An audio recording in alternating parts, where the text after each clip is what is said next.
Okay. Asante sana mpenzi mtazamaji wa Kisi Hot TV.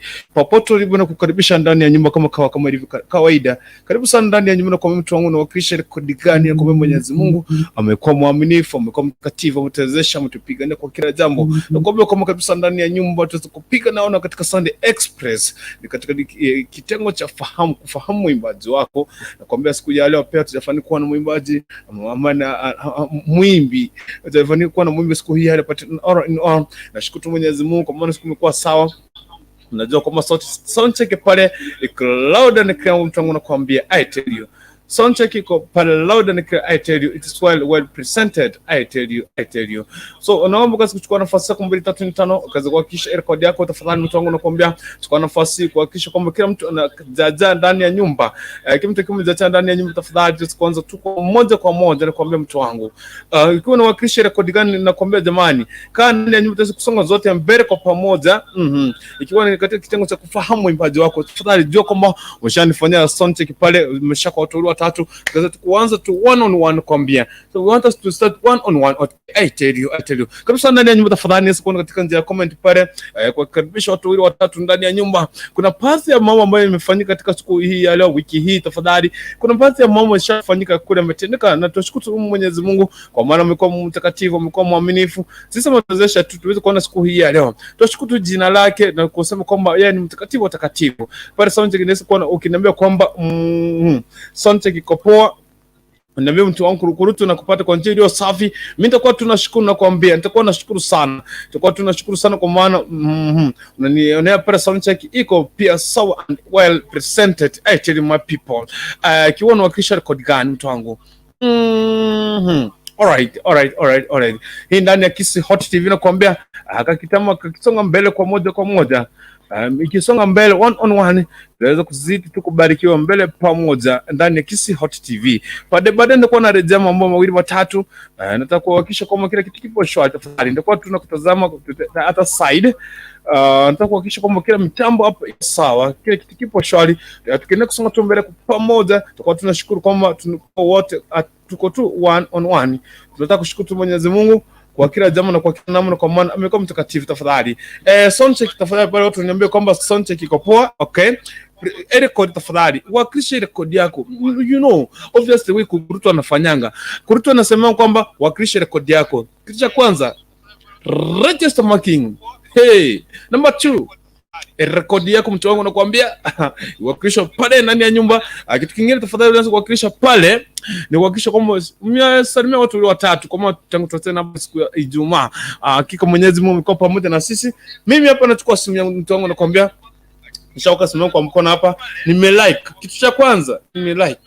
So nimelike. Kitu cha pili nitaachilia comment pale, comment yangu niingia pale. Kitu cha pili. Kitu cha tatu ni kuanza kuchukua nini? Nimeshachukua share. Nitumie marafiki zangu, marafiki wangu wawili watatu, tuweze kuingia ndani ya nyumba katika pipe challenge. I tell you. Alright, asante sana. Okay, nataka kuchukua tu hivi kama tunafanya kama kawaida tafadhali, kisha baadaye kirejea ni katika hali ya kuanzisha njia ya maombi, ni kuweza kuingia katika njia ya maombi, tuhakikishe kwamba tusonga mbele kwa pamoja. Mungu ametushika mkono, ametuwezesha kwa kila jambo na tukaweza kusonga one on one. Hii ni Kisi Hot TV, mbele iko sawa, na mimi hapa Dennis kukurukutu nakwambia tunazidi tu kusonga mbele kwa pamoja one on one. Unawakilisha rekodi gani, unawakilisha ile gani? Kwa mimi mtu wangu tafadhali ingia tu ndani ya nyumba kama hivyo njia kama kawaida, tukaweza kupiga tu nayo tuweze kusonga mbele pamoja. Kwa mimi tafadhali pale katika njia ya comment unaweza kuniambia kwamba uko ndani, unawakilisha tu kwa njia iliyo safi, unawakilisha kwa njia iliyo sawa. Na tunazidi tu kubarikiwa, ili tuweze kusonga mbele pamoja. Tafadhali naona watu pale waweze kuchukua link, tuanze tu kushare pale, watu waanze kushare, tuanze kuita tu watu wale watatu, tuweze kuingia ndani ya nyumba kama ilivyo kama kawaida tafadhali. Alright, okay. Tutakuwa na rejea baadaye, nikupatie program ya siku hii ya leo. Tutakupatia tu program baadaye, usisahau kuondoka tafadhali. Thank you very much my brother. I see you from the other side. I see you my brother. I see you. I appreciate for that. Nashukuru sana. Nataka nichukue hii link namna hii. Ni copy hivi like this. I start sharing.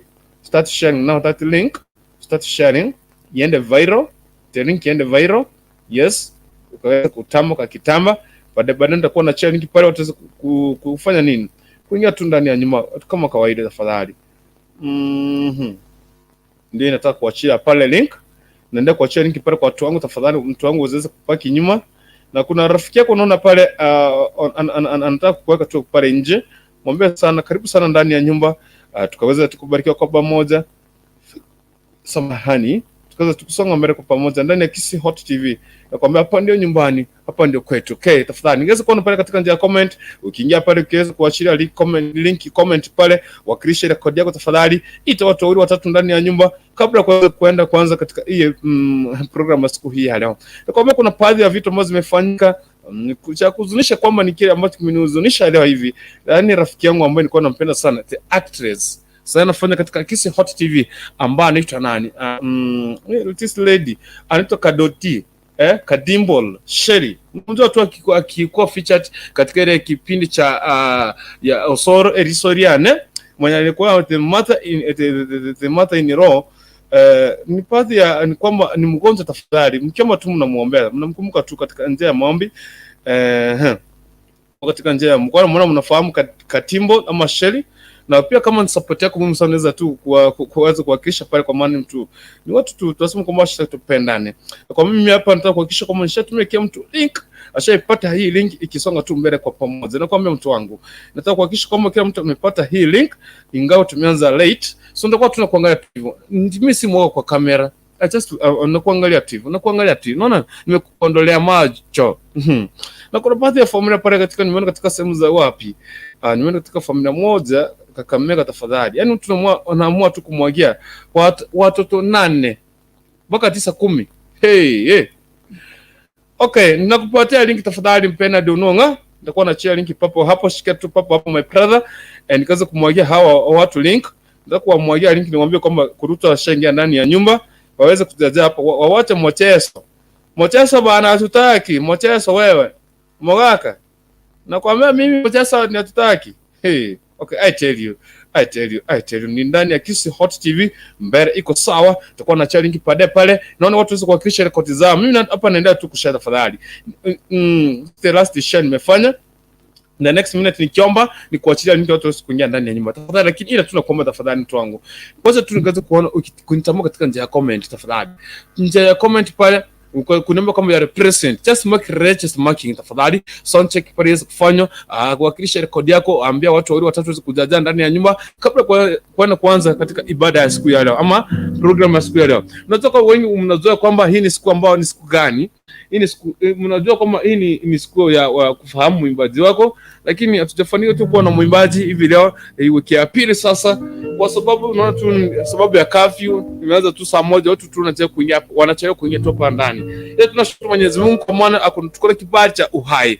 Yes, Boniface, naomba tu kwa dakika moja tu tutakuwa tukuacha kipale waweze kuchacha ndani ya nyumba. Lakini ila tu tafadhali mtu wangu, unaweza kuona kitambaa katika rekodi yako tafadhali, ukiachia 1 2 3 4 5 kusema kwamba I'm present, kurutu ni shengia ndani ya nyumba. Wakisha padae salimia watu watatu wamekwamba jaja hapa ndani, tukaweza tukusonga mbele pamoja. Hii ni Kisi Hot TV, mbele iko sawa. I tell you, mbele nina endelea, ninazidi kutembea, maombi yasikie.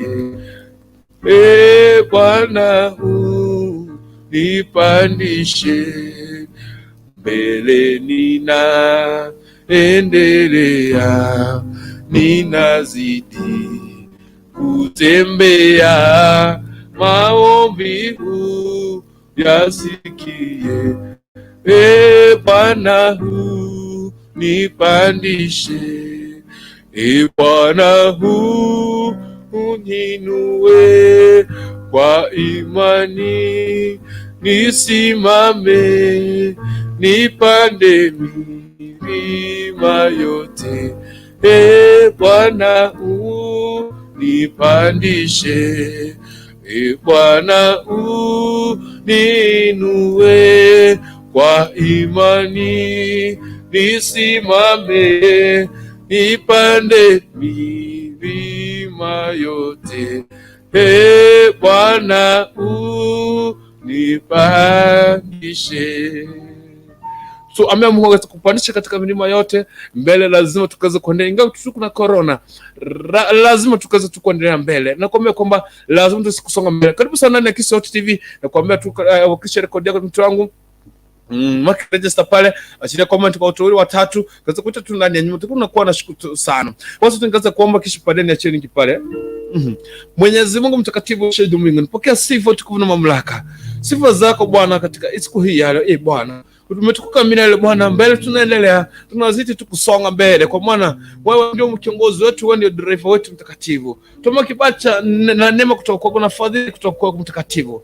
Mtakatifu Bwana, pokea sifa zako, utukufu na mamlaka Bwana, kutuongoza kwa kila jambo, kutushika mkono mtakatifu, kutusamehe dhambi zetu mtakatifu. Tunapoenda kuingia katika program siku hii ya leo mtakatifu, mtu wa Mungu, naomba kazi kutuongoza, kazi kushika mashabiki mkono, tuweze kusidi kusonga mbele, kwa tupandishe milima na maponde Bwana, kupokea sifa na kuabudiwa milele, na ni katika jina la Yesu tumeona kuamini, amen and amen. Pata katika team comment na nami kusema amen and amen.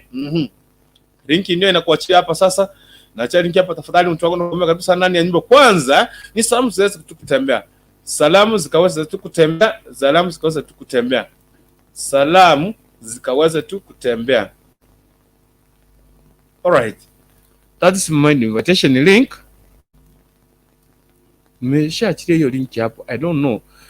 Nishaachilia link hapo tafadhali, nakwambia karibu sana ndani ya nyumba. Sasa link iko hapo, link iko hapo tafadhali, watu waweze kuingia tu ndani one on one, tukaweza tukusonga tu mbele pamoja. Link iko hapo, nishaachilia link hapo mtu wangu, nakwambia.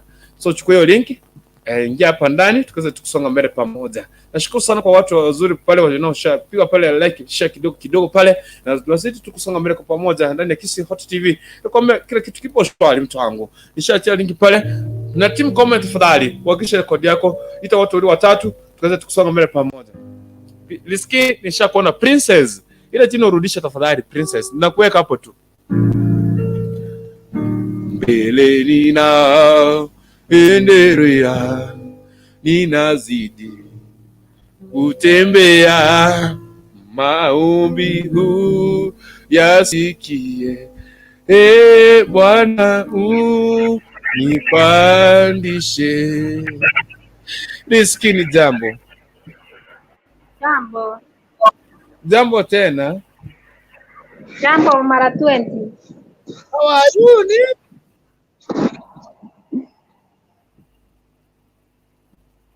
Karibu sana. Thanks so much. Karibu sana katika siku ya leo. Siku imekuwa vipi? Labda weekend imekupeleka aje dadangu? By the way, siku ilikuwa boa, labda wewe, mimi naona siku yangu imeenda boa, labda huko, sijui kama nyinyi yenu iko aje. Nakuambia siku wangu hapa amekuwa poa, nashukuru Mwenyezi Mungu. Nashukuru sana katika siku hii ya leo. Hakika Mungu ni mtakatifu na ni mwenyezi. Anazidi kutuongoza kwa kila jambo. Yes, tunashukuru Mungu. Labda kama kawaida, kwanza wakilisha rekodi yako mtu wangu, nakwambia kisha baadaye itawakuwa watatu ndani ya nyumba. Baadaye wapi? Watu kuingia ndani ya nyumba. Wawache mchezo. Ambia watu ingieni, Bernard Onuonga ingia, bwana Grogor ingia, Gertrude Nyamari ingia. We Fefa mko wapi? Jamani ingia, kina Nicoleta, kina Tabukara, ingieni finance man. Ingieni, mko wapi? Yes. Hairini Momanyi mko wapi? Sasa nawakaribisha nyinyi nyote, uingie tuanze pamoja tukiwa sisi wote. Leti kama atatupatia nini hapa leo? Tuone leti kama ni nani leo. Atatupea soda tu. Sasa unajua sisi tumeongea mpaka tumechoka mdomo, lazima tupate kasoda. Mimi soda situmiangi. Niliambiwa nikikunywa soda ninaendelea kuwa mweusi tititi. Huyo ndio unapenda. Mimi hapana. Wewe kukurukudu. Wacha kutamani kitu Wacha kutamani kukaa mtu mweupe hapa. Please.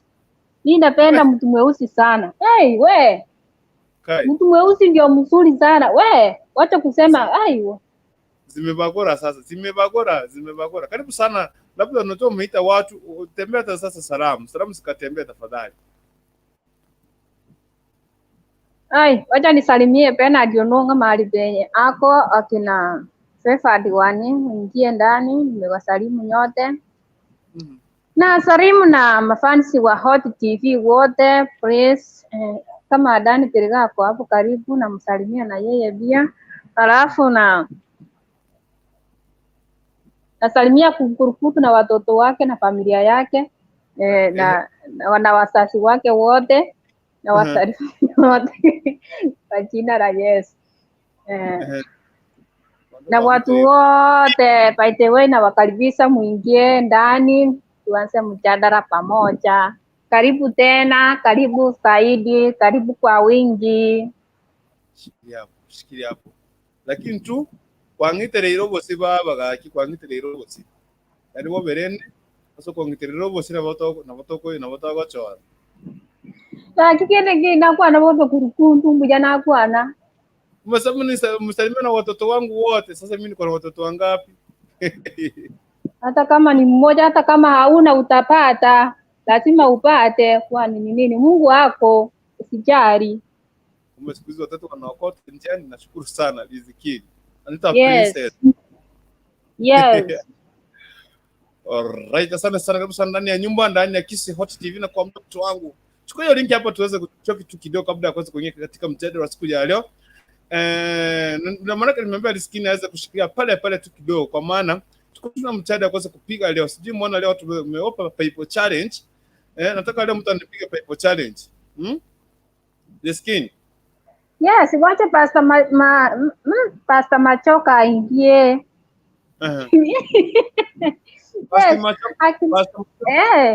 Pastor Machoka aingie kwa haraka sana. Hebu kama uko na simu yake mpigie aingie kwa haraka sana. Pastor Machoka, wherever you are, I tell you. Fine, utapigwa hapa na tutakunywa soda upendo usipende. Mbona unachelewa wewe? Nimemwambia. Ni kama amesikia sasa. Ako ndani anaitwa ni Freddy. Jambo.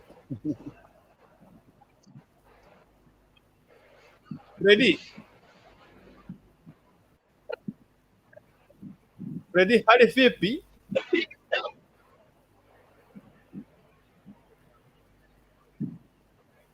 Freddy, hali vipi mtu wangu? Unanipata? Alright. Kama unatupata tafadhali ingia tu ndani ya nyumba kama kawaida, tunasonga tu mbele pamoja ndani ya Kisi Hot TV. Network yake si nzuri. Network yake amekwenda. Penina UAE. Hey. Penina jambo. Kuna Kevo Osinde, Ebiund, Blessed Umbati. Hey. Abud. Hey. Karibu sana Kevo Osinde. Mundi Oseko Kevo Osinde nakona pale. Naona watu wanaita pale anaitwa Rizkini, Gregory Ponibes Onzade, Bernard Ononga, Gertrude Nyamali. Watu wengine tunani tafadhali. Salimia watu. Team comment mtu wangu. Niona watu wakisalimiana pale. Penina UAE ama Penana. Habari wako. Keva, sio kusalimia watu. Anaitwa nani? Keva Osinde, salimia watu mtu wangu nakwambia. Omundi Oseko, salimia watu wawili watatu pale katika team comment mtu wangu nakwambia. Na link iko pale kama unafikiri kuingia tu live na direct. Ingia tu hapa tafadhali nakwambia. Kuna baadhi ya mambo yashafanyika leo. Wacha nikakuletea baadhi ya yale yashafanyika kwa maana kuna hii hapa. Kuna mwanamke ambaye nimeona tu leo kutoka kwa sehemu za wapi Kakamega County. Msichana mdogo, msichana ni kama wa miaka tu ni 20, aliweza tarehe 8 mwezi wa ngapi? Mwezi uliopita aliweza kufungua, ilikuwa mwendo wa saa 2 za jioni baada ya kutoka kwa nyumba.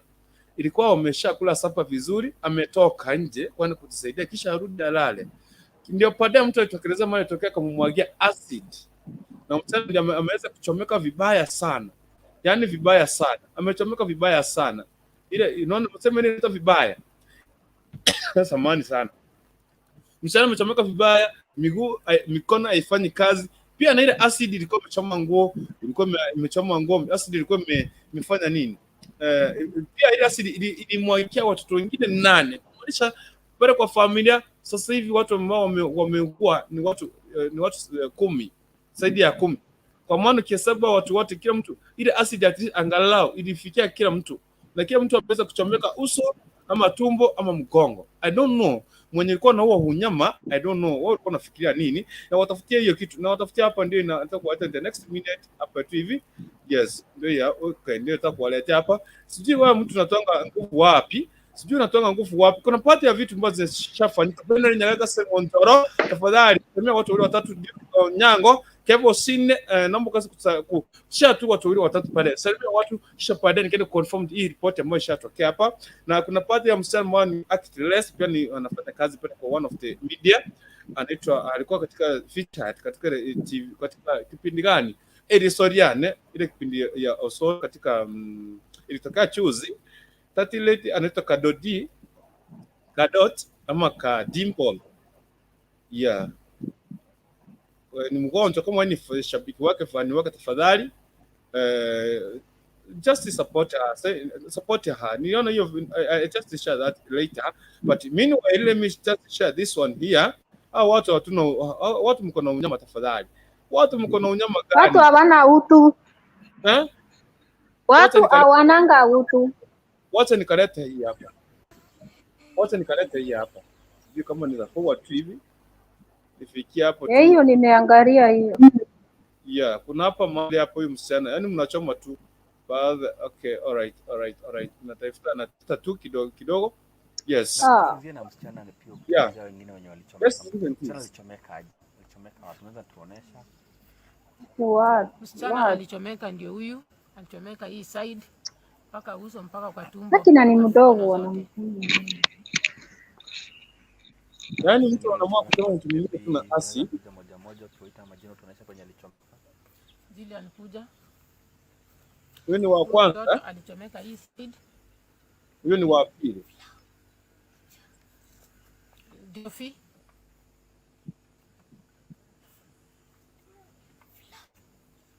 Kijana huyu alichomeka uso, ile kitu ilifanya kuchomeka hii mwili, alikuwa na sweta ndio ilimsaidia, lakini alichomeka uso. Huyo ni wa tatu. Damian. Kijana huyu alichomeka uso, ikashika mpaka na tumbo. Ndio hiyo. Huyo ni wa 4. This sad, so sad. Huyo ni wa 4. Natalia alichomeka, yeye ilianguka na nyuma mgongoni. Yaani kila mtu amechomeka. Ladasha alichomeka hii side kidogo na mikono.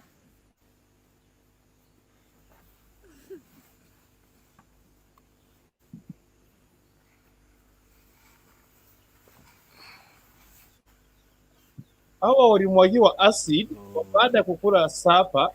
Msichana alikuwa ametoka kwenda kusaidia kidogo. Okay. So watoto wa 6 wako walichomeka.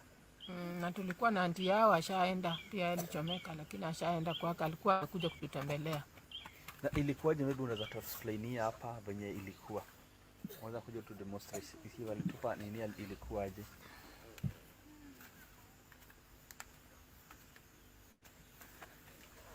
Msichana alitoka huku hivi,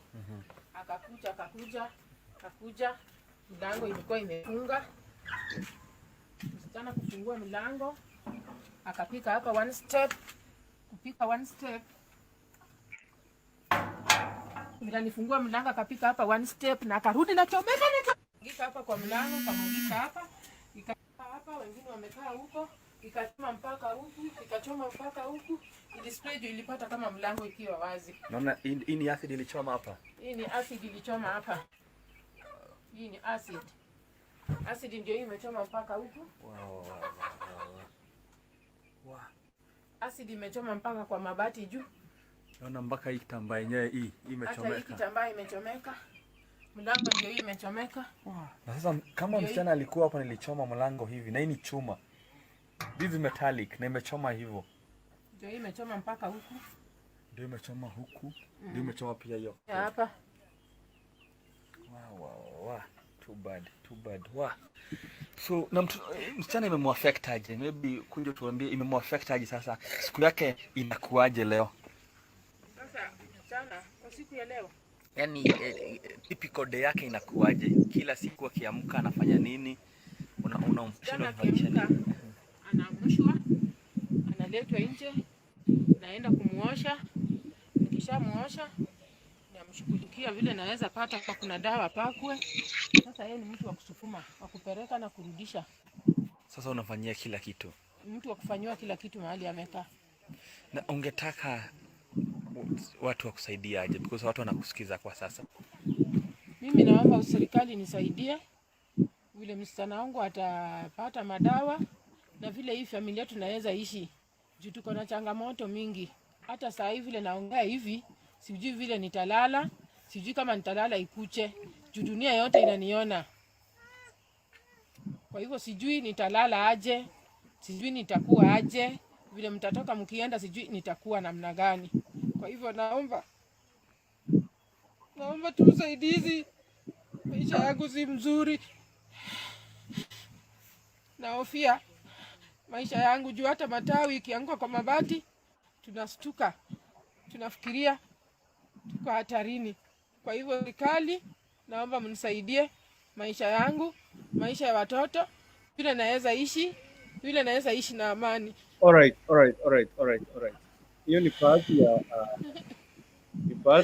taarifa ambazo zilikuwa na wiki hii. Pole sana.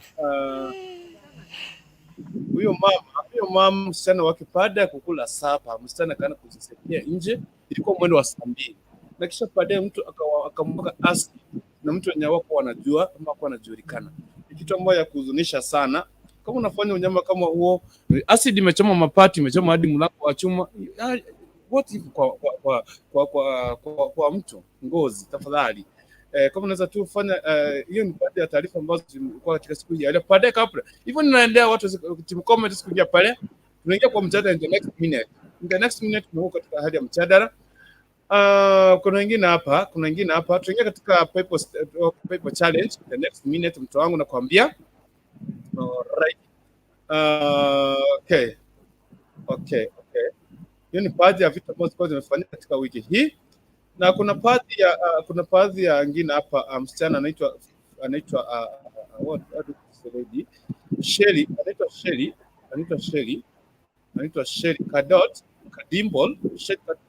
Kadimbol. I know this lady, Shelly Kadimbol. This lady mnamjua, vizuri sana. Kadimbo ameficha katika story moja, amekuwa ni actress katika kipindi cha akina this TV, amekuwa pale this TV. Ni mtu ambaye mnamfahamu sana. I think you know this lady, mnamjua vizuri sana. This lady okay, look for her. Nataka kutafuta picha zake nzuri ambazo zinaonekana. Pia yeye ni mgonjwa. This lady amekuwa mgonjwa. You know this lady, unajua mnamfahamu vizuri sana. Kadimbo Shelly Kadimbol, mnamjua vizuri sana. This lady amekuwa ni actress, amekuwa featured katika ile kipindi ya akina nani, amekuwa katika featured katika ile kipindi ya Erisoriane. Mlimwona pale akiact kama pipi wa kijana ambaye kijana mkubwa wa Kinosoro. This lady, and quite unfortunately is that she's kufika sasa hivi ameongea naye Said John, ameelekea hospitali pale sehemu za Nairobi, hatembei kuanzia wiki 2 sasa. So ikifika kesho siku ya Jumatatu itakuwa ni wiki 2 hatembei, kwa maana yani kuanzia magoti kwa na chini miguu haifanyi. Kusimama ni stress. Lazima watu kamshikilia akasimame na hawezi tembea. Kumaanisha kwamba kuanzia magoti kwa na juu ndio mwili unafanya kazi, una function. Kwanza jini ufanye kazi. Pia alikuwa analia kule, ndio ameenda hospitali kwa sababu ya my friends ambao wameungana wote kwa pamoja, kisha kuweza tu kumsaidia, kumsupport aweze tu kuenda pale hospitali akatipiwe. So you know this lady mnamjua vizuri sana. In the next minute nitaenda tu kumpigia simu nijue kama shafika na kama wani shabiki wake, wani fan wake pale katika vile na act. So tena utamsupport pia TIL, anaomba tu usaidizi ili kumsupport. Hizo ni baadhi ya vitu ambazo zimefanyika katika wiki hii. Ni vitu ambazo zilishafanyika katika wiki hii. Ndio maana nakuambia in every time, in every moment. Just take your time and thank God for every moment and everything that in every life that he has given unto you. Shukuru tu Mwenyezi Mungu kwa kila kitu na kwa kila jambo Mungu ashakufanyia. Unaona? So kuna watu wengine pale wanachomwa, wanamwagiwa tu acid, mtu anamwagiwa acid na yani unaofahamu. Unaona? Acid inachoma mpaka mapati, mpaka mlango wa chuma. Na wewe nakuchoma tafadhali. It is God. Just pray God to protect you. Ikiwa maadui zako na kupangia mabaya, kwamba tumongeze kukusaidia na uweze kupigania. Nakwambia ni ndani ya Kisi Hot TV, nakwambia mtu wangu karibu sana ndani ya nyumba. Tukaweza kusonga tu mbele pamoja katika leo ni challenge. Ni pepo challenge leo. Rukundu, acha nikuulize. Yes. Huyu msichana mwenye umesema anaita Dot, sijui ni Dot. Kadot. Yeah. Alikuwa mgonjwa mahali ama alistukia ako tu atembei? No, hajakuwa mgonjwa, amesema ametoka kazi vizuri sana, hajakuwa mgonjwa. Naam, hajakuwa mgonjwa tu, nilifika usiku kuenda kuamka asubuhi aende kazi akashindwa kuamka, ikamkalia shida kuamka. Unaona? Yeah. So karibu sana ndani ya nyumba. Okay. Share link pale, karibu sana katika Bible challenge. Yote 9-10 ni baadhi ya mambo ambayo yashatendeka katika wiki hii, ama yashatokeza katika wiki hii. Ndio maana nakwambia kwamba shukuru Mwenyezi Mungu, ukiona tu wewe mzima, familia yako tu sawa. Haimaanishi kwamba hao ambao wameugua walikuwa wabaya, hapana. Kile kitu ni mpango wake Mwenyezi Mungu. That everything inafanyika kulingana na mapenzi yake Mwenyezi Mungu. So in the next minute, let's nipatie before ninge katika comment, acha nipatie riskin tafadhali, ingia karibu ndani ya nyumba na mimi hapa niende kutafuta kadimbol, nisijue kama washafika Nairobi, ndipo aende kuangalia daktari. Karibu sana riskin, karibu sana ndani ya nyumba.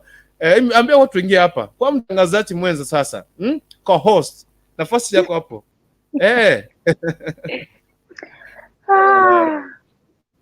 Wacha niwakaribishe wageni wetu wenye mko kwa comment. Please ingia kwa mjadala tuweze kujadiliana pamoja. Akina Irini Mumanyi mko wapi? Bernard Ononga, hebu ingia tujadiliane mjadala wa siku ya leo. Na tunashukuru Mungu, tuendelee kushukuru Mungu sababu Mungu ametuwezesha tuko sisi wazima. So welcome please. Welcome kwa nyumba, muingie na viatu bila kutoa. Tunawakaribisha sana. So team comment please ingia, mko na ringi hapo chini, ingia tuendelee mjadala wa siku ya leo. Yes. All right, thank you very much. Co-host hapo nakuona pale, nashukuru sana. I'm trying to see hapa, naona I'm seeing hapa Kadimbol. Ni kama ako hajachukua simu, ni kama ndio amefika, sababu tumezungumza naye tu mwendo tu wa saa 3, alikuwa na waziri pale Nairobi. So watu wako Nairobi, tafadhali show your love. Show your love. We can work just to show your love. Okay. So katika topic ya siku ya leo, people challenge, and tena kukuguide tunaenda kufanya katika people challenge. So everybody tafadhali Biblia yako weka hapo kando, kwa niingia katika people challenge ya siku ya leo. So I want to see people challenging the people, si ati ku argue, no. Ile ni unapatia mtu challenge. For example, I can tell this king uko na Biblia hapo karibu na wewe. Leskin. Uko na Biblia hapo karibu na wewe? Ngoja kidogo basi niende. Endea Biblia tafadhali, endea PayPal, endea Biblia. Link tafadhali niweka hii. Link nishawapatia hapo tafadhali, tusikunyia pale nani sana nakuwa na pale. Wote nikimbia katika team comment pale, niweze kuhakikisha watu wawili watatu washengia ndani ya nyumba tafadhali, mtu wangu. Atukaweze kuona kama tutasonga mbele pamoja. Okay, all right. Thank you very much. Anita Boniface Onsare from Moi University. Ni Boniface niko checked in pro. Thank you very much. Nashukuru sana mtu wangu. Karibu sana. Give you a present, say present. Nikikuita tafadhali chini ya comment present sir. Oma madam. Inaweza kuwa madam. Okay. Madam ni akina nani? Na kina princess. Now make sure uko na Biblia karibu na wewe tafadhali mtu wangu. Your PayPal ikuwe kando yako tafadhali. Tunaingia katika PayPal challenge. PayPal challenge na kuambia tutaingia katika PayPal challenge. Oh. All right. Sasa Boniface anaingia hapa. Jambo. Boniface.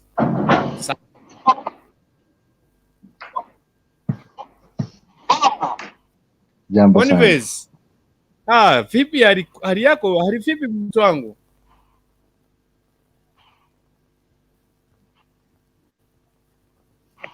Hali ya Nairobi. Uko unasema kwa wapi? Boniface Onsare kutoka from Moi University. Uko gani? Eldoret ama ya wapi? Branch gani? Mini campus branch uko sehemu gani mtu wangu? Wewe si network imeleta maajabu hapa. Aiteli Penadi unaongana kuona pro, thank you very much. Boniface ukirudi tafadhali network ikikuwa normal nitakuwa tunashukuru sana, nitakurudisha papa hapa. Ila tunakuomba tafadhali PayPal. Your PayPal, my PayPal and I. So make sure your PayPal is in there with you. Tunaingia katika PayPal challenge in the next minute. Baada ya kusoma comment tafadhali. Okay? Penadi unaongana vile present tafadhali niambie present sir, niambie present madam. Nitakuwa nashukuru sana. Kiathuruti nyamari boirire buyapi mtu wangu. Penadi unuonga I'm here pro. Nitumia link ningize please. Pole sana my dear Katimbol, God is good, utapona. Yes, Katimbol tutamwomba Mungu aweze kumponya katika jina la Yesu. Boniface Onsare, hata mimi nataka kuingia ndani. Boniface link yako hapo tafadhali. Mjaribu tena. Jaribu hiyo link tena kuingia hapa watu wangu nawaambia. Okay. Anita Gregor, I'm in. Gregor, are you present? Say present sir. Ama madam. Yenye unapenda. Anita Riskin anasema kwamba tuwaze high five. Okay, a 5. Okay, thank you very much. Nashukuru sana mtu wangu. Nashukuru sana. Keva Osinde. Kama kawa ndani nashukuru sana mtu wangu.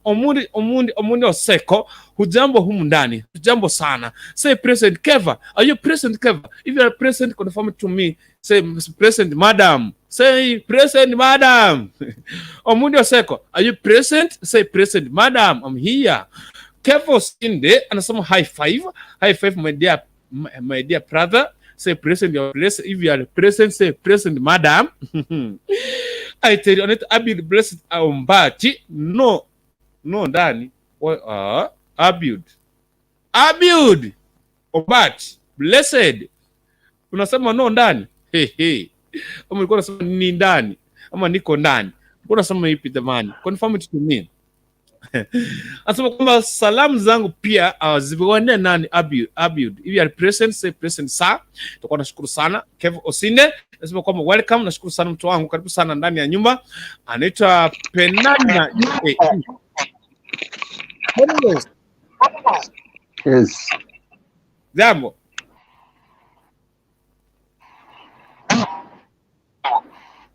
Simani naomba ukafanye uka reduce echo. Naona usitoke hapo kwa simu yako kwa hiyo pattern of reduce volume. Reduce volume yote pia. Ukireduce volume yote tutakuwa tuko. Yes. Umefanya hivyo.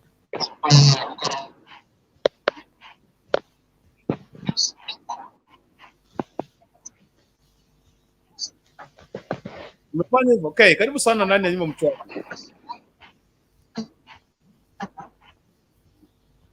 Hadi nimekuwa vipi?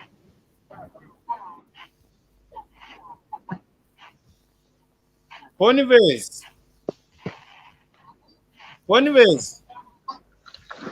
Mwanangu nishapunguza. Okay, karibu sana. Karibu sana ndani. Mwanangu nimepunguza. Sawa, karibu sana. Uko sawa? Sawa sasa, karibu sana.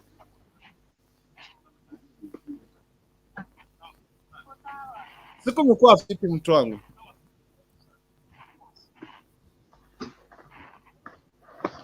Kwani wewe?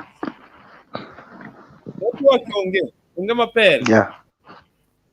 Karibu sana mtu wangu. Salimia watu pale, waambie siku imekuwa vipi, wakilishe rekodi yako ndani ya nyumba tu Nikise Hot TV.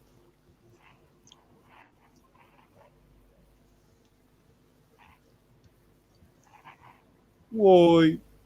Aki network. Okay. Anaona Puniverse network inataka kukataa. Penina UAE. Tuko ndani kabisa, mko salama kabisa. Hata Mary ameingia hapa. Mary tena kaanza kuambia. Karibu sana. Puniverse sasa ndio naona uko sawa. Zungumza mtu wangu, zungumza. Ai, Puniverse. Ai. Mary tena jambo. Poa. Siku amekuwa aje? Siku amekuwa aje leo? Siku imekuwa poa. Maybe yako imekuwa aje? Mimi siku wangu amekuwa poa, nashukuru sana. Hakika nimeona tu sasa napumua, at least nafunga macho hivi, nafungua. I'm okay. I thank God for this.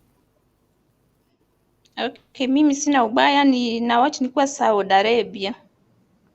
Nawakilisha ile kodi ya Saudia. Saudia iko ndani na kuambia salimia watu wawili watatu marafiki, waambie wengine ndani ya nyumba, kisha baadaye utaweka Biblia yako hapo karibu, tuingia pepo challenge. Mimi nataka kusalimia mamangu akiwa Murang'a. Na watoto wangu wawili wakiwa huko Murang'a. Niwaambie sina ubaya, ni kutafuta tu. Yeah. Murang'a inawakilisha. Murang'a inawakilisha sana. Nashukuru sana mtu wangu. Shikilia papo hapo, nakwambia shikilia papo hapo. The next minute tulikuwa tunaingia katika Bible challenge, so nimekupatia muda kidogo, tafuta Biblia yako weka hapo kando. Military Bible iko hapo kando. Tutakuwa tunaingia katika Bible challenge the next minute, okay? Okay. Usiondoke. Anaitwa ni Fefadi 1, Fefadi 2, Fefadi 3, Fefadi 4. Habari wako? Nzuri sana. Asiku amekuwa aje? Yangu imekuwa poa, nashukuru. Labda watu wawili watatu pale, watu wawili watatu salamu wakilishe na kurudi yako kama kawaida. Leo kuna kusalimia watu ama hakuna? Okay, nasa Liz Queen, Delma Nyaboke na Kunkurukutu. Leo ni kurutu. Umaite kurutu no monto ekibago getsumbwete prison na kire kuri kurutu. Igabone riete likwa begete bako ngainete. Irani eria Kunkurukutu atiri. Okay, nasalimia Dan. Nasalimia JK na wengine wote. Napeana pole zangu kwa familia huko nyumbani. Kwa kumpoteza kijana wetu. Pole sana. Na by the way ni kijana peke yake tu kwa poma, lakini Mungu amemchukua, so ya Mungu we cannot question God. Ni ku appreciate. So nawapea pole. Alias baya babu utete. Ni hivyo tu. Pole sana. Pole sana hapo. Tutakuwa tumekuja pale. Anaitwa Mary, tafadhali naomba kurudi na skin uende kuchukua pipi. Sikuona umetoka hapa. Anaitwa Nderimanya Boke. Naomba tu tukaribishe mgeni wetu Nderimanya Boke. Karibu sana. Shangwe na vigeregere. Nderima, jambo.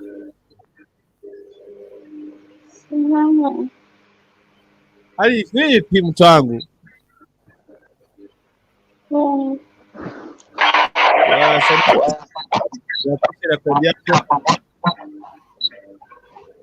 Nikoje kuna? Sasa ni? Sasa.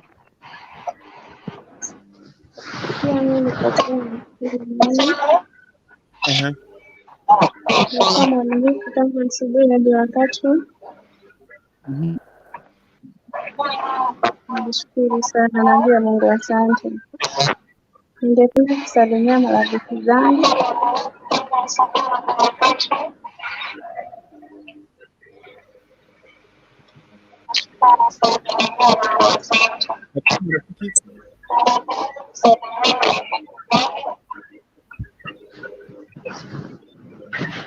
Kwani msibani?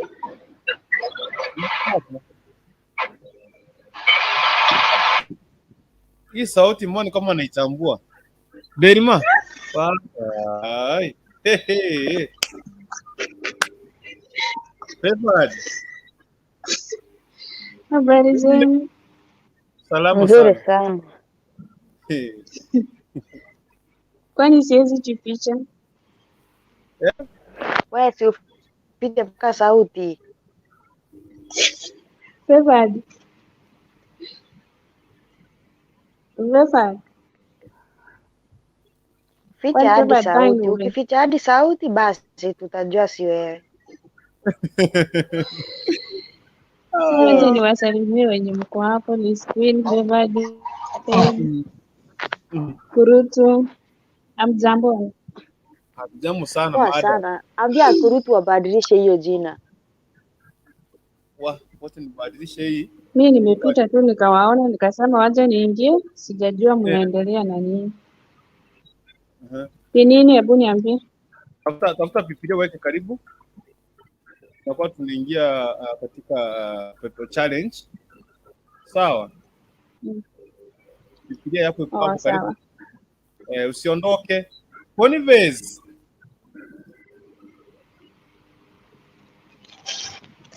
Boniface japo.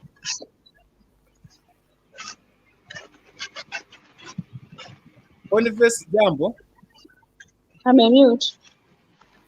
Nimeweza kuifungua ilikuwa na echo, mimi ndo nilimifunga. Hebu kidogo Boniface na kufungulia mic. Na kufungulia tafadhali. Shikilia hapo pasta, karibu sana. Naona mwana network inakataa hapa.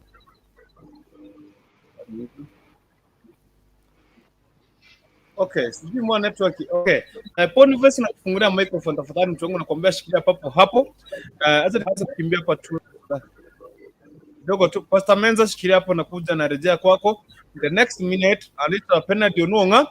I'm here pro nitumie link niingie please. Kwa sure tuma link kidogo.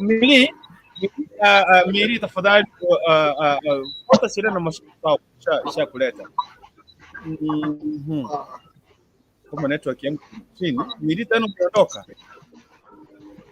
Boniface, jambo. Boniface. Jambo.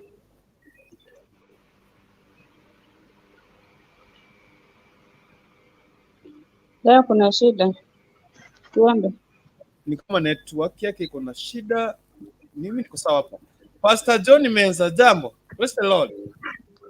Si jambo, amen. Karibu sana ndani ya nyumba. Asante sana. Labda salamu zikatembea kwa watu wawili watatu kabla tujengea kwa mjadala wa siku ya leo, tuweze kujuliana hali kwanza. Tutakuwa tunaingia katika mjadala baadaye. Nashukuru sana kwa sababu ya kupata nafasi tena jioni ya leo. Mungu amekuwa mwaminifu, ametulinda. Napofika wakati kama huu tunamshukuru Mungu kwa sababu wengi wakatamania kufika lakini hawakuweza kufika. Nimeshuhudia yale mambo ambayo yametendeka hapo katika studio hizi zetu. Letu tu ni kumshukuru Mungu. Kwa hivyo na wasalimu wote hao ambao wananitazama wote, nawashukuru sana, wasalimu sana. Mungu wa amani awabariki sana. Ni vile wengine majina ni kidogo sioni vizuri, lakini wote wenye wako kwa studio nimewasalimu sana. Mungu awabariki sana. Thank you very much. Hapo Pastor, Biblia kando karibu, watu Biblia hapo karibu, tusaidia hapo kidogo. Pepo challenge hapa. Miri, jambo. Miri. Miri jambo. Hali vipi mtu wangu? Poa sana. Hali vipi? Poa sana. Karibu sana. Poa. Asante. Umekuwa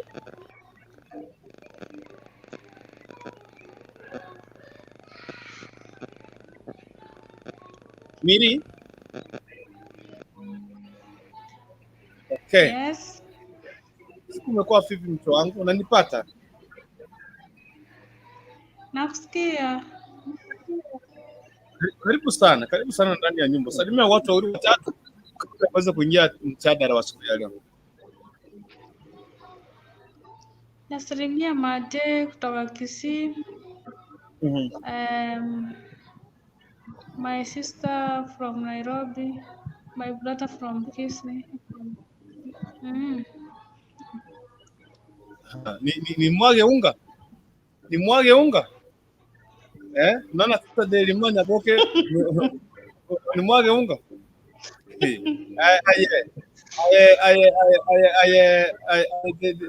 The Golden Boy. Kuja hapa kamba na pe anaitwa Double Karara nakuona pale. Masaleni boss body unmute mic. Jambo. Jambo, nashukuru. Karibu sana kwa nafasi. Salimia watu wawili watatu. Asante. Nitasalimia nani? Okay, nakusalimia wewe kwanza. Na namsalimia Pastor John, namsalimia J Kingsright, na wasalimia wote wenye wananiona na wenye wako kwa comment na wenye pia watawatch baadaye. Salamu zangu ziwafikie nyote. Shukuru sana hapo sasa.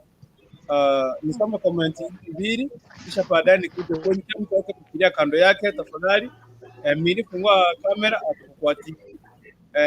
Denima fungua tu kamera. Ndio okay, mimi sasa nafunga. Ambiso kianzi. Okay. Nitakuwa naingia baadaye nimekuja Denima, nitakuwa naingia baadaye katika timu ya Challenge tafadhali.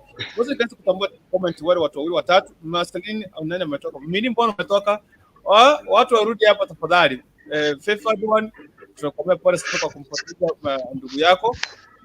Mungu kaza tu kuweza kuwapatia nguvu na kujazini kwa. So take heart, God's with you. Thank you very much. Kevo Sina anasema kwamba welcome. Penina UAE tuko mko salama kabisa. Kevo Osina anasema kwamba niko salama. Duke Onyango anasema kwamba watching, karibu sana. I don't know if you are still watching. If I call your name, please say present. Anita Veneri Nyagaga Simonjora niko ndani. Anita Naom anasema kwamba akina aliwasoma. Hawajui mtu alimwagia acid lakini waweza kushiriki habari. Tuombe tu Mwenyezi Mungu kusaidia familia. Anita John Mesa anasema kwamba my God. Thank you very much Pastor for joining in. Anita Violet 20 anasema kwamba I salute you Kuruto, miss you, welcome.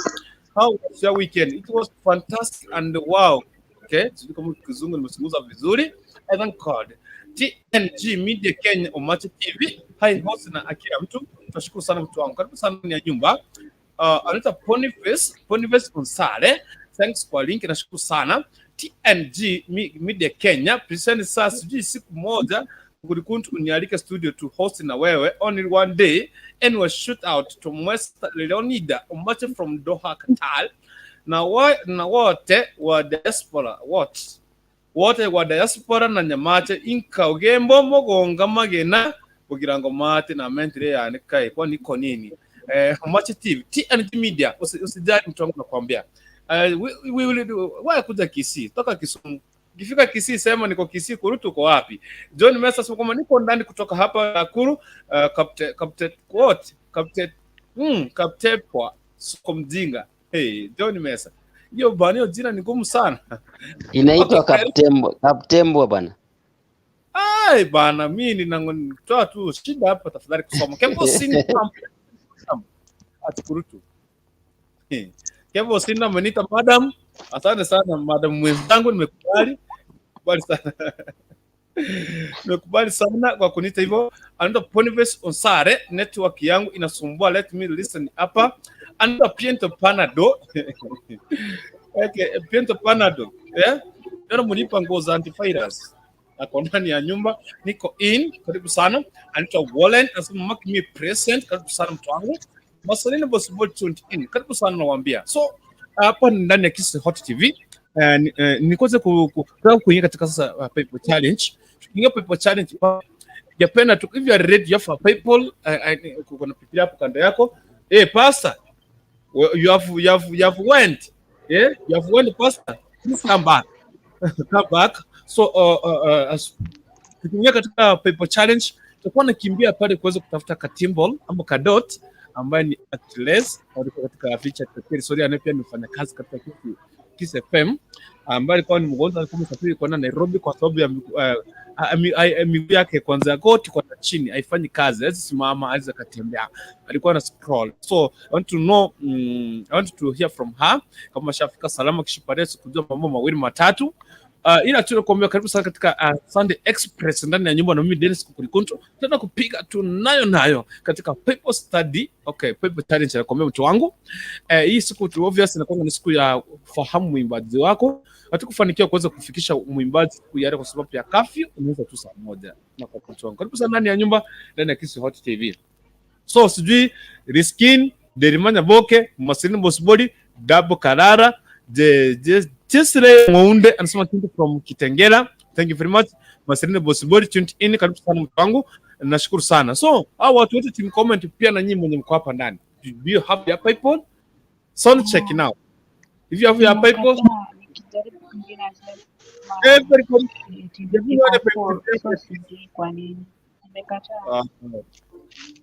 Derima, ni mwaga unga. Kila mtu hivi. Kila mtu. Salimia watu. Unaniambia salimia watu.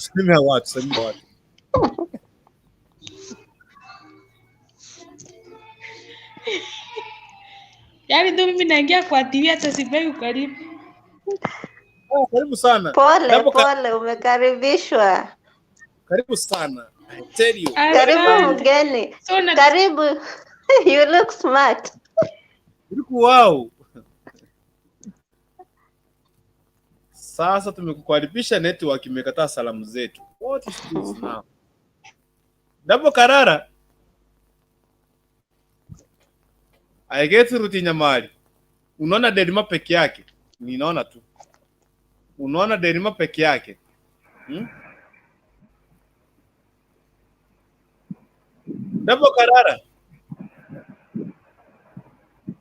Dabo Karara. Jambo. Dabo Karara. Network inakusurutisha vipi mtu wangu? Natuangusha hapa jamani. Okay, Pastor Menza, I need you back please, tuweze kusaidiana hapa katika challenge. Dabo Karara, kama umenipata sijui kama network yangu ndio mbaya, I don't understand. Network yako ndio mbaya. Ni yako. Kasalimia watu sasa. Una vile unachitetea.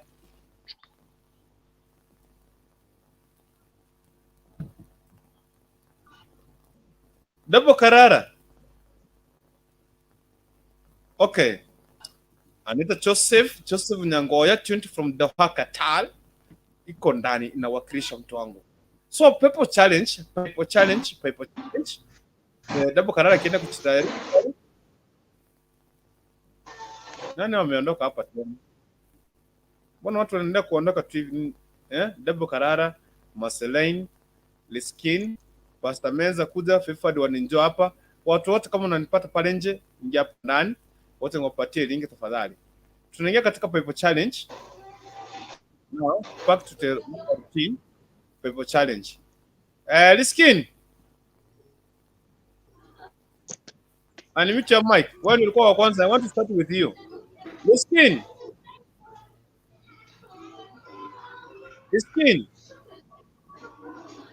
Kwanza, wait. Masalini Bosibori. Yes. Uko na PayPal hapo? Ninayo. Hebu nionyeshe TV kwa mkono tuone. Najua nimepanda juu ya mlima kutafuta network. Ndio hii Bible yangu. Oh, okay. I see. Sasa hiyo Biblia yako unaweza kupatia challenge. Give you a challenge. Unaweza fungua Biblia yako ukiwa tu na simu. Unaweza fungua Biblia.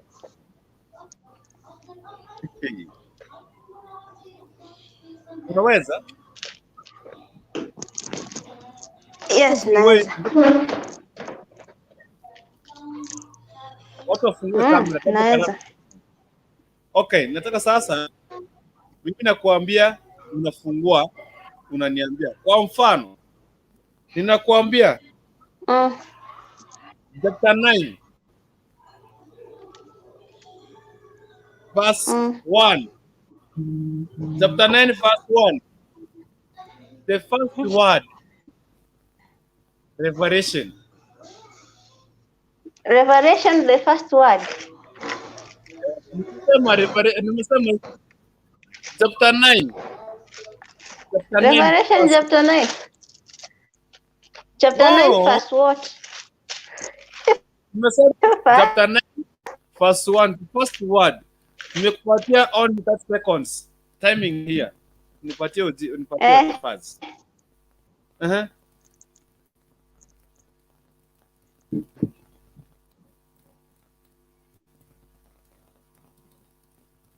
The fifth angel. The fifth angel. No, nimesema the first word. You give me the first word. So the angel 9 is there. Is there. Yeah, there. But ushachukua muda. So tutakuingia katika Bible challenge pale ndani ya PayPal. Hapana, ni network. Mimi nilipata kitambo. Ni network. Okay, nipatie challenge nyingine. Tukashikia papo hapo kwa sababu unaona hapa Katimbol ananipigia simu hapo tafadhali. Katimbol ananipigia simu hapa. Jamani, naomba tukashikie papo hapo. Ende tukuzungumza nikienda kuzungumza naye hapa nje. Aya. Tunazungumza tena. Hello everybody, mwenye ako hapa. Mwenye anasema sikupata hiyo challenge aseme tu saizi ainue mkono. Niko na nani? Who is available?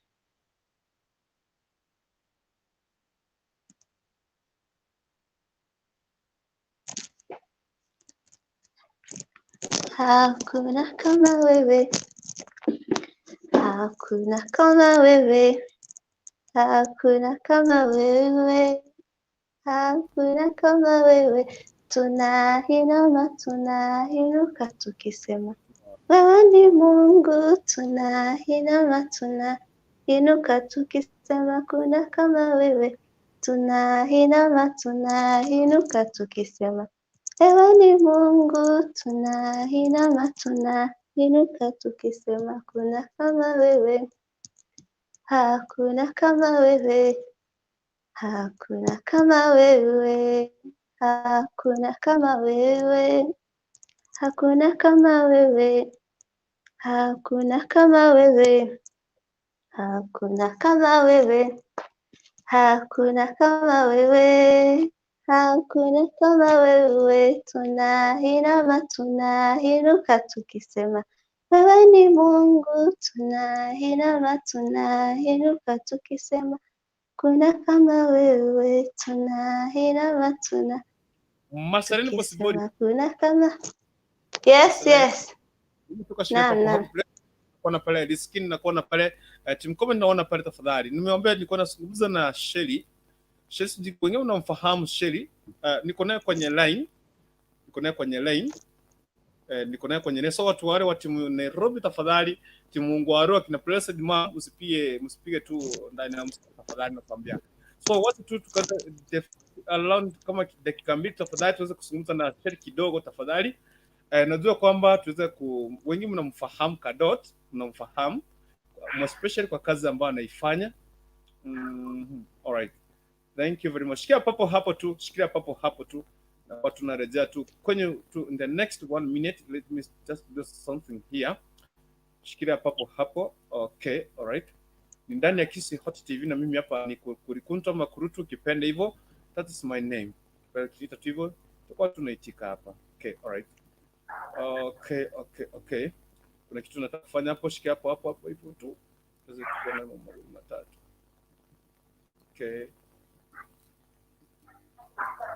Okay. Na tutazungumza na Katimbol. Katimbol, jambo.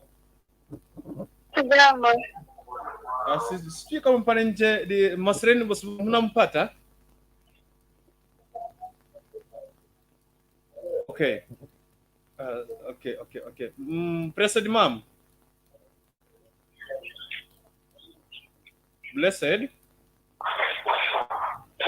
Blessed mom, mnatupata huko nje? Nawapata. Pata Kadota vile nasungumza.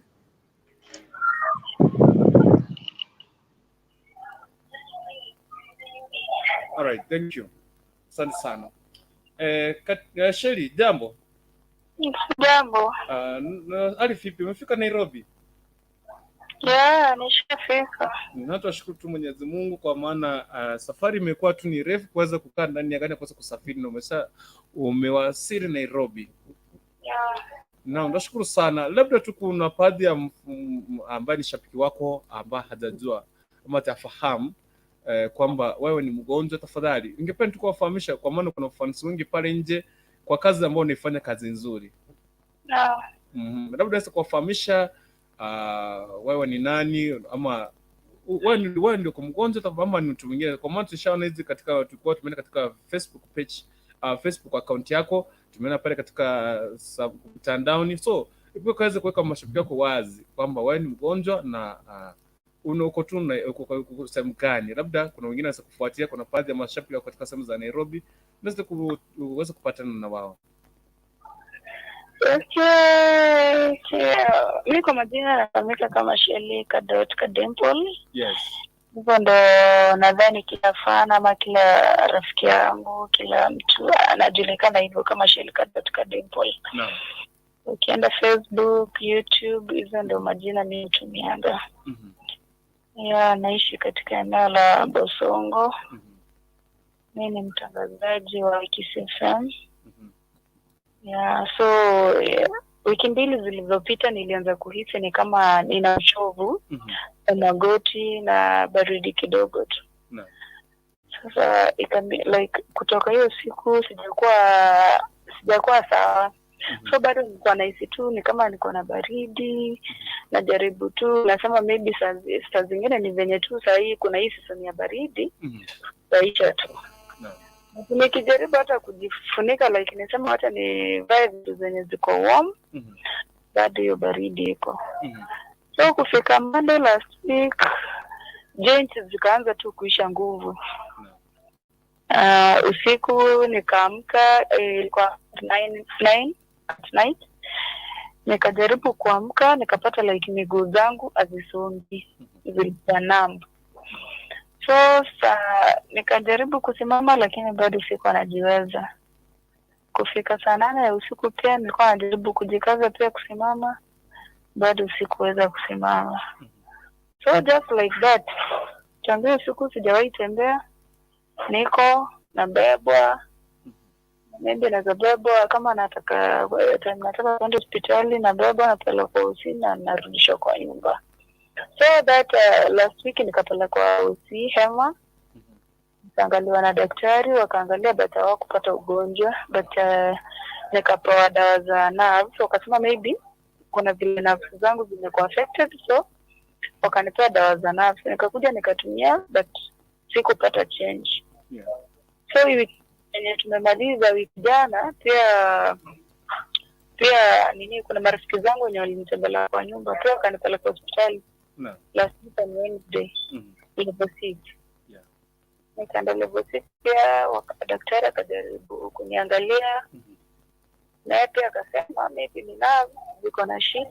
So na pia akanibadilisha dawa zingine, akaniambia ziko a bit stronger kuliko zenye nilikuwa nimepewa awali. Yes. So hizo ndo nikapewa hizo dawa, na pia na kuanga na shida ya convulsion. So wakanipatia hizo dawa zingine za conversion awali. Nikuje niendelee. So nimetumia all that through but no change. Bado nimekaa tu nimelala usiku kulala ni shida sana juu. Hata nikijiekelea kutafuta position ya kulala ni ngumu sana juu. Nasikianga tu like nimechoka kabisa. Yeah, so mpaka ndo my fans, okay, my other friends wakaamua kusema maybe I should seek further medication. That's why I decide like nikuje Nairobi niende nipeleke Kenyatta. Yeah, nikatafutiwa specialist, so like naenda kuona neurosurgeon kesho. Kenyatta hospital waangalie nifanyiwe okay, madaktari walikuwa wamerecommend nifanyiwe MRI. Nifanyiwe CT scan na full hemogram. So nifanyiwe hizo testi zote alafu ndio waangalie kama ni nerves ziko na shida, waone ni nini ilikosizo nerves zikakuwa vile ziko. So hizo testi ndio zita like nikifanyiwa kesho ndio tutajua ni nini mbaya. We wish you all the best. Mungu ataweza kukuwezesha and God is with you. Okay, thank you. Yes, just keep on trusting the Lord kwa maana Mungu tu ndiye kila kitu. Na tuweze hata kupigania kwa sababu wewe tu bado ni wake na bado anakupenda. Amen. So thank you. Thank you. Labda kama unaweza tu turuhusu kwa maana kuna shabiki pale naweza tu kuweza kukufuatia shabiki wako pale. Tukaweza tu kushare namba yako hapa tafadhali. Unaweza pia kuna mtu anaweza kukufuatilia pale shabiki wako. Kaya yote kwa hewani ni sawa. Naweza kuzungumza naye. Okay, nashukuru sana. Tutakuwa tunachia namba yako pale baadaye.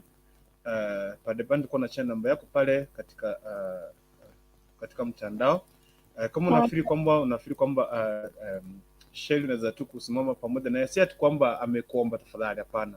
Ili kwa sababu ile kazi nzuri anayoifanya. Pia si unapenda kazi yake, especially kazi ambayo anaifanya unaipenda. Nashukuru sana. So just to show your love watu katika sehemu za Nairobi, show your love. Marceline, Bossibody, unmute your mic. I tell you one thing. Marceline? Yeah, endelea. Hapo shikia tu hapo endelea kama kawaida. Tutakuwa tunarejea tu baadaye kuweza kumsana na Kadot. Tutakuwa tunarejea tu hapa tuweze kuendelea na program. Okay. All right, thank you.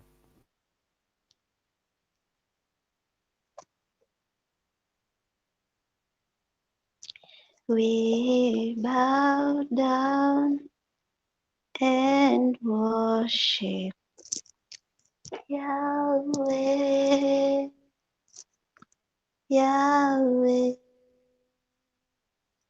We bow down and worship Yahweh. We bow down and worship Yahweh,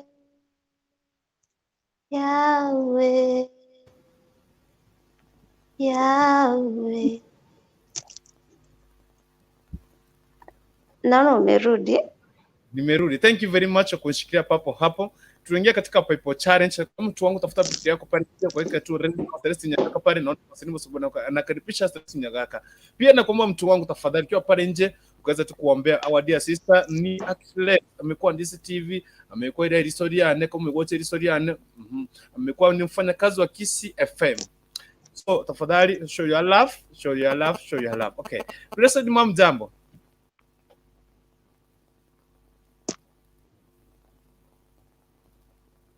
Blessed mom. Nakupata. Hali vipi? Mimi niko salama, nashukuru Mola.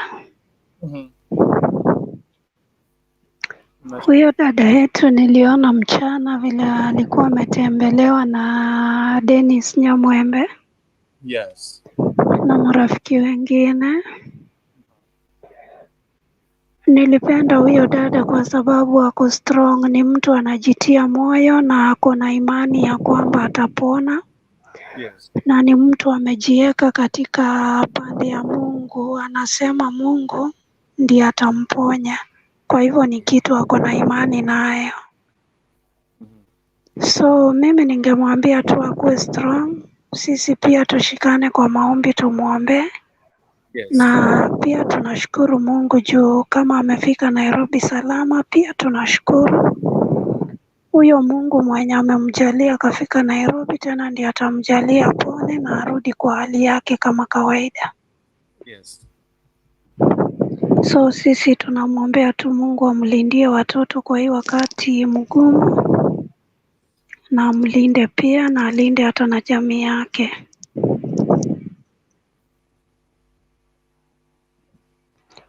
Ni hayo tu. Sasa asante sana kwa kuzungumza hapo. Sasa salamu zako tafadhali. Utakupiga mawe pale nje na kuambia. Kuna pale mtu anakuchungulia. Pigeko. Nani huyo ananichungulia? Celestine Nyagaka.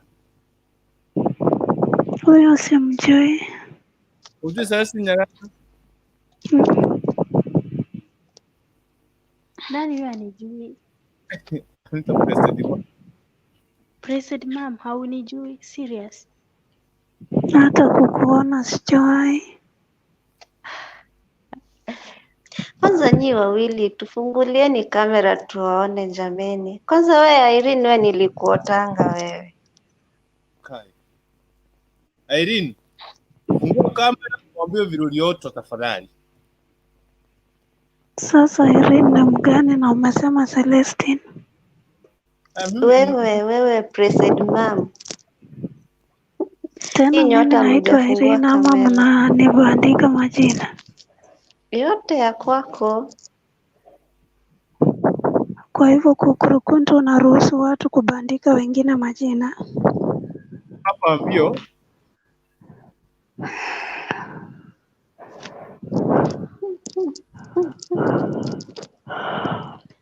Kwani mlika mwizi inaweza fungua kamera?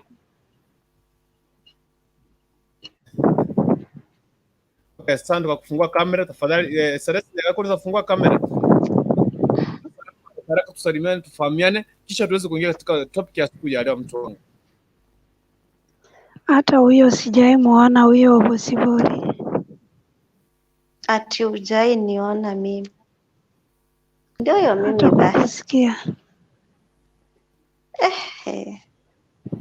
Anyway, mi nakusikianga Utist TV, nakusikianga hapo pale ulitoka ukiangalia huyo dada clip yake, nakusikianga huko sijui ike turi mnaitanga hivyo. Mi nakuanga tu nyuma yako. Kwa hivyo nitoroke? Mara unakaanga Ogembo, mara unakaanga sijui hiyo hoteli yenye iko Kisii, mara unakuanga sijui uko Nairobi. Kawangware, nazunguka kuzunguka. Hebu tusikie huyu Celestine na yeye anakuanga pande gani? Hata yeye anazungukanga. Celestine. Celestine. Inaweza kuwa net ndio imemkwamisha hivyo. Ninawasikia. I'm getting you. Nafasi ni yako tafadhali. Tunaomba kazi kusalimia watu wawili watatu. Kabla ya kuanza kuingia kwa mchana, na watu wako hapo wamejaja sana ndani ya nyumba. Okay, mimi kwanza ningependa kumshukuru Mungu kama sijasalimia watu. Ningependa kumshukuru Mungu kwa umbali ametuleta. Ametufikisha masaa kama haya. Mimi sasa kwangu na si kawaida. Yes. Najua kuna wengi wamekufa, wengine wagonjwa, wengine ni wadhaifu. Lakini Mungu ametufikisha katika masaa kama haya kwa sababu ya kumwambia ni asante. Haya basi niende kwa salamu nikikuanzia wewe. Blessed Mom mwenye anasema alijui. Maslin, Liz Queen, Blessed Ombati, Vio Babes, niende kwa Fanny, Benika, Irene, Helen, niende kwa Jack's Life, niende kwa Finest Man, niende kwa Double Kala, niende kwa my sister Caro, niende kwa Damaris, niende kwa Ruth, niende kwa Mary na wasikilizaji wote wote na Yeah. Fefa, Winnie Favored, wote nawakumbuka, Christian Hope na nawaambia catch on day. Yeah. Okay. Shikilia hapo hapo, nitakuwa narejea kwako. Katika Bible challenge, niambie kitabu ambacho unaendelea kutafuta, kitabu ambacho kinasema Yesu akawaambia wanafunzi wake wasipepe nguo wala chakula popote waendapo, na baada ambapo watakaribisha wafanye nini? Waingie. Yeah, sasa hiyo tuko katika Bible challenge. Fungua hapo. Abud Blessed Ombat. Jambo. Jambo sana mkubwa. Karibu sana kwa nyumba mtu wangu. Nipe rekodi yako kusalimia watu. Asante sana. Niseme nashukuru sana kwa kunialika katika show ya siku ya leo. Kwa majina ni Abud Blessed Ombat.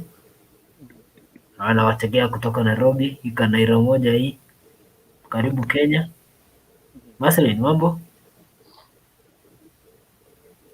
Maslin, how are you? Network imemsuluhisha hapa. Ni kama waongei wanyamaza. Mko sawa lakini Thank you sir. Ni sawa. Celeste nakuona. Thank you. You know? Vilo babes. Nakuona. Liz Queen nakuona. Sawa, asante sana kwa kunizumia bro. Liz Queen nakuona pia. So, kwanza kabisa niseme asante. Leo ndio siku ya kwanza kwangu. Leo ndio siku ya kwanza kuingia Kisi Hot TV live. Na nimeshukuru sana. You guys are so great. Show yenu iko sawa. Kila kitu mnaletana kiko sawa. Yaani mko na mafunzo mazuri sana na nawaombea muendelee hivyo hivyo. Hiyo itainua jamii vilivyo, itainua sisi kama vijana, iinue kila mtu, iwe mtoto iwe mtu mzima, itatuinua wote kwa pamoja. Sijui hata nisalimia wawili watatu, kwanza tuanzie nyinyi. Nyinyi ndio wa kwanza niingia. President Mambo, hata kama umetoroka na kuona sana. President Mambo ndiye amenifunza hii mambo ya live stream. I thank her so much. Hata kama anakuwa kila mahali nimesema, anakuwa Nairobi, Kisii, kila mahali yako. So I thank her so much. Also, I would like to thank you the guys, Celestine Jagaka, Flo Babes, Liz Queen. Bro, did they know, Mama? Yeah, they know, and Vaseline. Yes. Thank you so much. Nimekuwa niwasikiza tangu kitambo, vile mnachukua show iko sawa. Wacha tu tushirikiane hii mambo na all be well. Kenya moja, karibu Kenya wasee. Tuko pamoja. Asante sana. Thank you very much. Barikiwa. Amen. Thank you very much. Abid Blessed shikilia papo hapo. And the next minute tukipatiwa ile the first morning tena afungue. Tutakuwa tuingia katika mjadala. Via Peps. Fungua microphone. Ufungue na kamera ikiwezekana. Jambo. Si jambo. Hali. Iko sawa, labda kwako. Mimi mzima. Nashukuru Mungu. Wanonche asante asikibaga nare kuira chite kubaira neringambia mono asa mafunzo maganda tokotwa maya. Ganda tokipuna ntu vijana tuko kinapono. Nashukuru mafunzo maganda tokotwa. First of all, I would like to thank God for the gift of life that He has given each one of us. I can see mko chonjo, smile. I thank God for that. Yeah. Nasalimia tu hapo studio nianzie kukurukutukutu. Maslin, Miss Queen. Blessed Ombat, what? Yeah. What? Mimi naitwa Risikini, not Risiqueen. Mia. Yes.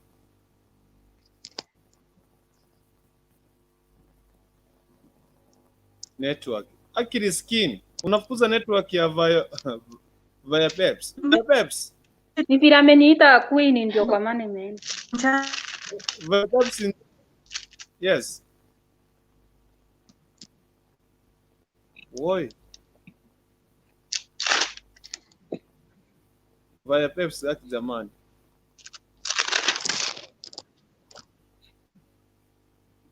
Via apps?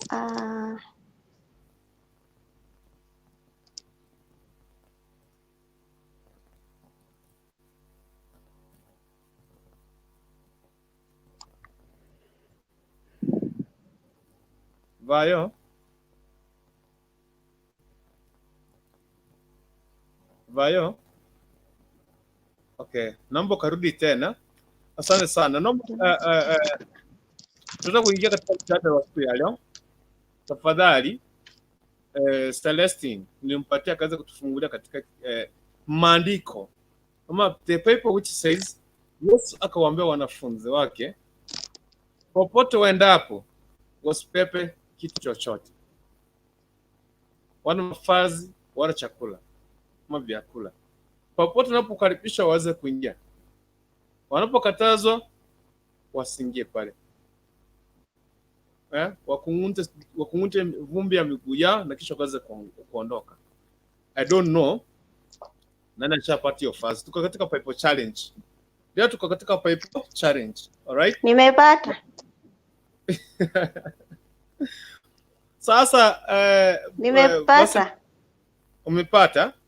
Shikilia hapo. Celestine Nyagaka alienda kutafuta SG, alienda kutafuta na karibu sana mmedia sister Marceline Botsibori. Hivyo ndio tunataka kuanza sasa Bible challenge. Okay? Tunapatikana kitabu gani na kitabu gani na kitabu gani na vazi gani? Kisha baadaye ndio tukaweza kuingia kila mtu. Nataka kuuliza swali hapo. Inapatikana wapi? Inapatikana Matthew chapter 10. Mbati come back. Chapter 10. Yes. Verse 8 to 10. Matthew chapter 10 verse 8 to 10. 8 to 10. I want to tell you. Yeah. Some, naomba tusome hapo.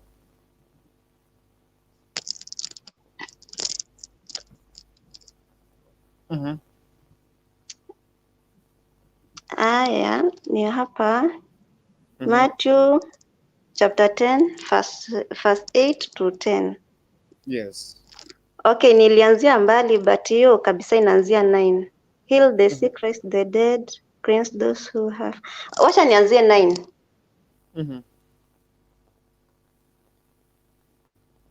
Yeah, ni 9. Inasema do not take along any gold or silver or copper in your belts. Take no bag for the journey, or extra tunic, or sandals, or a staff, for the worker is worthy his keep.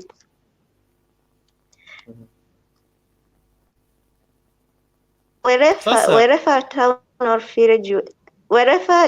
village you enter, search for some worthy person there and stay at his house until you leave. As you enter the home, give it your greetings. Shall I continue ama ni stop hapo? Continue. Okay, tulikuwa tumefika verse 13. Yeah. Nitaanza na 12 ndio sasa isikike vizuri. As you enter the home, give it your greetings. 13. If the home is deserving, let your peace rest on it. If it is not, let your peace return to you. If anyone will not welcome you or listen to your words, shake the dust off your feet. When you then leave that home or town. I tell you the truth. I tell you the truth. It will be more bearable for Sodom and Gomorrah on the day of judgment than for that town. Yes. Sasa I want to ask tuingie katika Bible challenge. So hiyo ulikuwa umeuliza swali limeanzia chapter hiyo Matthew 10 verse 9 to nimesoma up to what? Up to 14. 9 to 14. Yeah. So, shikilia hapo. Shikilia hapo. Liskin. Princess. Princess Liskin.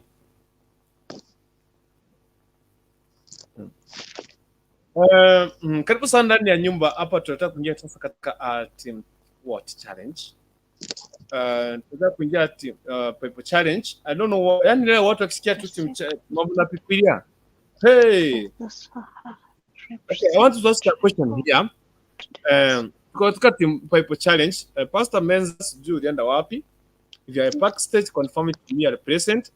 Ambid, if you are present, just confirm. Nyagaka Elda Nyangales. Nasema kwamba ndio kuingia karibu sana. Sasa nasema kwamba my phone can't connect to the studio. Sasa Nyagaka, what you can do, fanya hivi. Take that phone of yours and restart. You will come. My question ni hii. Ni Bible challenge. I want to challenge us. I want to tuweze kuchallenge hapa sasa. Unaweza niandika tu pale nikie comment niambie kwamba jibu ni lipi. Sawa. Alright. Na question. Biblia imesema ya kwamba nataka tuweze kusoma this verse hapa imesema kwamba 9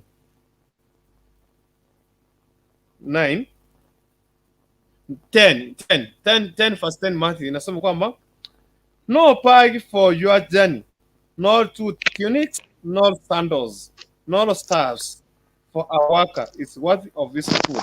Naomba kusikia hiyo verse chapter 10. Rudia 10 hapo Marceline Bosiboli. Niulize swali. Take no bag for the journey, or extra tunic, all sandals, all a staff, for the worker is worthy his keep. Sasa ndio nauliza. Swali langu ni hili. Je, mbona Yesu akakataza wanafunzi wake wasipepe anything? Mbona Yesu akakataza wanafunzi wake wasipepe anything today mahali ambapo walikuwa wanaenda? Because pale 8 imesema 10 imesema 8 imesema heal the sick, cleanse the lepers, raise the dead, cast out the demons. Freely you have received, freely give. So my big question, Sarasi Nyaka anasema from the book of Mark 6:8, I will confirm it from that, but my big question is this: mbona Yesu akakataza wanafunzi wake wasipepe kitu chochote? Bible challenge hapa sasa. Karibu sana ndani ya Bible challenge watu wangu. This king pale tumecomment for that zinaniambia kwamba why that Jesus aliambia his disciples usipepe kitu chochote kwenda pale ambapo alikuwa amewatuma kuweza kufanya kazi. Mbona kuwakataza wasipepe nguo wala sandals wala anything? Wana chinzi walivyo. Liskin, fungua kamera, fungua microphone. Liskin. Alright. Celestine Nyagaka anasema that's from the book of Mark 6:8. Mark 6:8. You know, it is at the first 5 books. Mark 6:8 it says. Mark 6:8 says. Inasema 6:8 inasema it says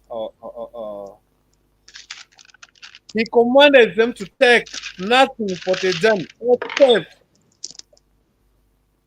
a staff, no bag, no bread, no copper in their money belts. My big question now is this: why Jesus aliwaambia wasipepe anything? We are in the Bible challenge here. We want to challenge each other. Marceline Bosibori.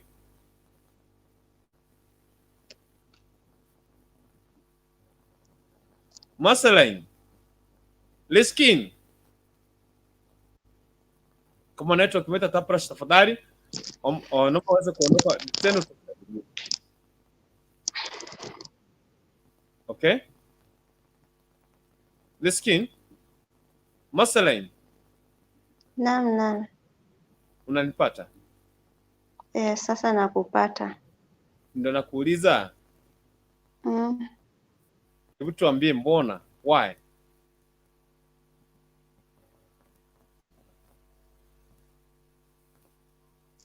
Mi nadhani aya, kwani imeenda aje? Hello? Yes, tunakupata mtu wangu. Tunakupata. Mnanipata? Yes. Okay, mi naweza sema sababu nilifanya Yesu akawaambia wasibebe chochote. Wangebeba ile mizigo ingewa burden, kwa sababu walikuwa wanaenda kuhubiri, and then they were not going to the specific household, to the specific town, they were sent out. Ingewezekana wanaenda mbali kabisa, tu kuambiwa wanarudi leo ama wanarudi kesho, kwa sababu tunaona kuna pahali Yesu aliwaambia pale mtakaribishwa mkae, unaona, mkae pale. Meaning hata wangeenda maybe wasirudi to the following day, na maybe mtu akibeba kama ni chakula inaweza kuwa spoiled njiani nini, alafu sasa wataconcentrate kwa kile chenye wamebeba. Naona watakuwa wamesonga kidogo, wanataka kula kidogo, watakuwa wamesonga, wanataka kupumzika. Sasa Yesu alikuwa anawapatia urahisi wa safari, alafu pale watakapokaribishwa ndipo waliambiwa watapewa kama ni maji wakunywe, kama ni nini.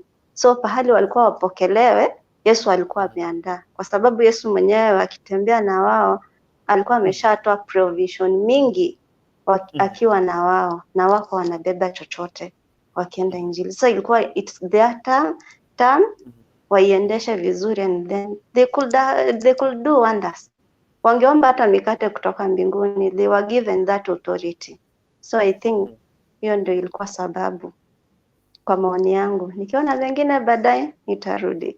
Shikilia hapo hapo. Diskini amelia biraka menda mbio. Sarati nyako ananiambia can you send another link please, yangu imekataa kuingia studio.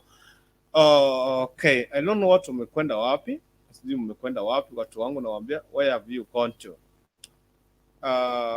Where have you gone to? I hope yes. Na tena na nikiongezea kuna hapo fasi yenye imemalizia ikisema mwenye amewatuma atawatunza. So hiyo ilikuwa ni sababu kubwa. Aliwaambia the worker is worthy for is worthy to keep. Yes. Yeah. And so hawakuwa na sababu ya kujisumbua. Na mbona okay, yes, mjipo hapo tutakuta baadaye on that side, we come to that side. I don't know wewe ambao unatazama katika comment, tafadhali maoni yako ni yapi? Tuko katika Bible challenge leo, tukafahamu mwimbaji wako, hatukuweza kufika na mwimbaji wa katika siku hii. Kwa sababu gani? That's because of the curfew hapa Kisii town, curfew ama Kisii county na Nyamira na whatever, curfew inaanzanga mwendo wa saa 1 kamili. So ili kuweza kufika ndani ya nyumba hatungeweza, lakini tutajaribu wiki ijayo msana kaweza kufika hapa ndani, ama mwimbaji akaweza kufika hapa tuweze kufahamu safari yake ya uimbaji imekuwa vipi. Okay, leo tuko katika safari Bible challenge. Leo Sunday Bible challenge. I don't know katika kitabu cha Matthew, is from the book of Matthew chapter number 10 verse 8 to 10 ama to 14 ama 15 pale chini, 15 yeah. So whereby Jesus told his disciples, do not carry anything. Yes, amewatuma waende to go and cleanse the lepers, to cast out the demons, but amewaambia tafadhali mkienda msipepe chakula, msipepe nguo, msipepe kitu chochote, mwende jinsi ambavyo mlivyo, just go the way you are. You see? So my question is, mbona Yesu akakataza hawa wanafunzi wake wasipepe hata nguo ya kubadilisha, waende jinsi walivyo? Mbona akakataa wasipepe kitu chochote? Mbona akawakataza? That's the big question. That's the big challenge. The Bible challenge ya today. Tukaanza tu kufunguana tu macho kidogo papa hapa. Tuweze kufungua na macho papa hapa. Yes. Tukimaliza hapo nitakuja next the second question. Tukimaliza hili swali nitakuwa nakuja swali lingine kutoka papa hapa katika kitabu hiki cha Matthew 10:8-10 ama Mark chapter 6 verse 8. Sasa nyaraka sema link imekataa. Tafadhali, nani tena mjaribu kuingia pale nje link imekataa. Let me just try here. So tafadhali usiondoka hapo, shikia hapo. Let me try kuingia hapa. Nione kama itakubali kunileta hapa ndani. Okay, sina hapa mimi inanileta tafadhali. Inanileta tu vizuri. Nani tena link yake imekataa? Si mimi inanileta vizuri sana. Okay. Naomba pale nje kama unataka kuingia hapa tafadhali ingia hapa. Celestine Nyagaka, okay, I answer that. Just answer that question. Pale nje ya comment tuambie why that Jesus denied his disciples not to carry anything. Iwe nguo, iwe kitu chochote kile. Kwenda pale katika wapi? Kwenda pale walipo watumwa. Wana hawakupepa nguo, mavazi, marashi, chakula na wakaenda safari tu. Kwani Yesu hakuwa anajua hawa walikuwa wanafaa kufanya nini? Kuoga kama wabadilishe nguo. I don't know mwone kuni yapi, ni Bible challenge. Bible challenge swali kuu. Swali la kwanza kutoka kitabu cha Masa ni Bosibori. Epuka tusomee tafadhali hiyo kitabu. Matthew 10:8-10. 8-10. Matthew chapter umesema sini chapter 10:8 verse 8-10. Nianze na 8 nasema heal the sick, raise the dead, cleanse those who have leprosy, drive out demons,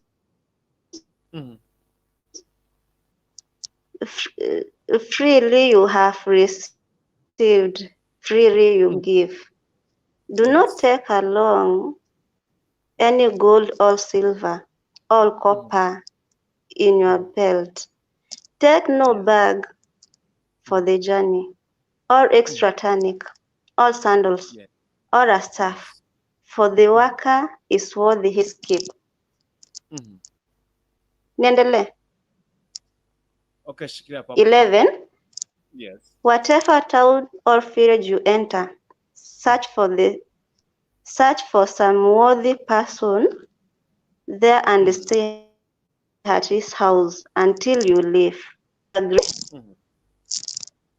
If the home is deserving, let your peace rest on it. If it is not, let your peace return to you. If anyone will not welcome you or listen to your words, shake the dust off your feet, then you leave that home or town. I tell you, 15. I go to 15. I tell you the truth. It will be more bearable for Sodom and Gomorrah on that day of judgment than for that town. And that is the word of God from that question. Celestine Nyagaka anasema in order to increase their faith and trust in God that he'll provide. Angekuwa hapo ungeeleza hii pointi vizuri. Celestine, if you are present, do this. Fanya hii. Celestine, fanya hii. Chukua simu yako. Kama uliingia na YouTube, toka YouTube kabisa. Au chukua enda pale Chrome. Enda kwa Chrome. Celestine Nyagaka, fuata hii sheria na masharti kutumika. Celestine Nyagaka, chukua Chrome kwa simu yako. Type pale fungua Chrome, new tab, chukua pale andika YouTube. Kiandika YouTube kisha baadaye Celestine andika, ukifungua YouTube andika Kisi Hot TV. kiandika Kisi Hot TV. Baadaye chukua hii link, itakuleta papa hapa ndani. Sasa nikana niambia kwamba in order to increase their faith and trust in God that he will provide. Yani pade ya Yesu kuambia wanafunzi. So Jesus wanted to put his disciples to trust that Jesus provides. Akawaambia, ndio maana aliwaambia msipepe chakula, msipepe kitu chochote, msipepe mavazi, msipepe silver ama gold. Hiyo ni point yake number 1.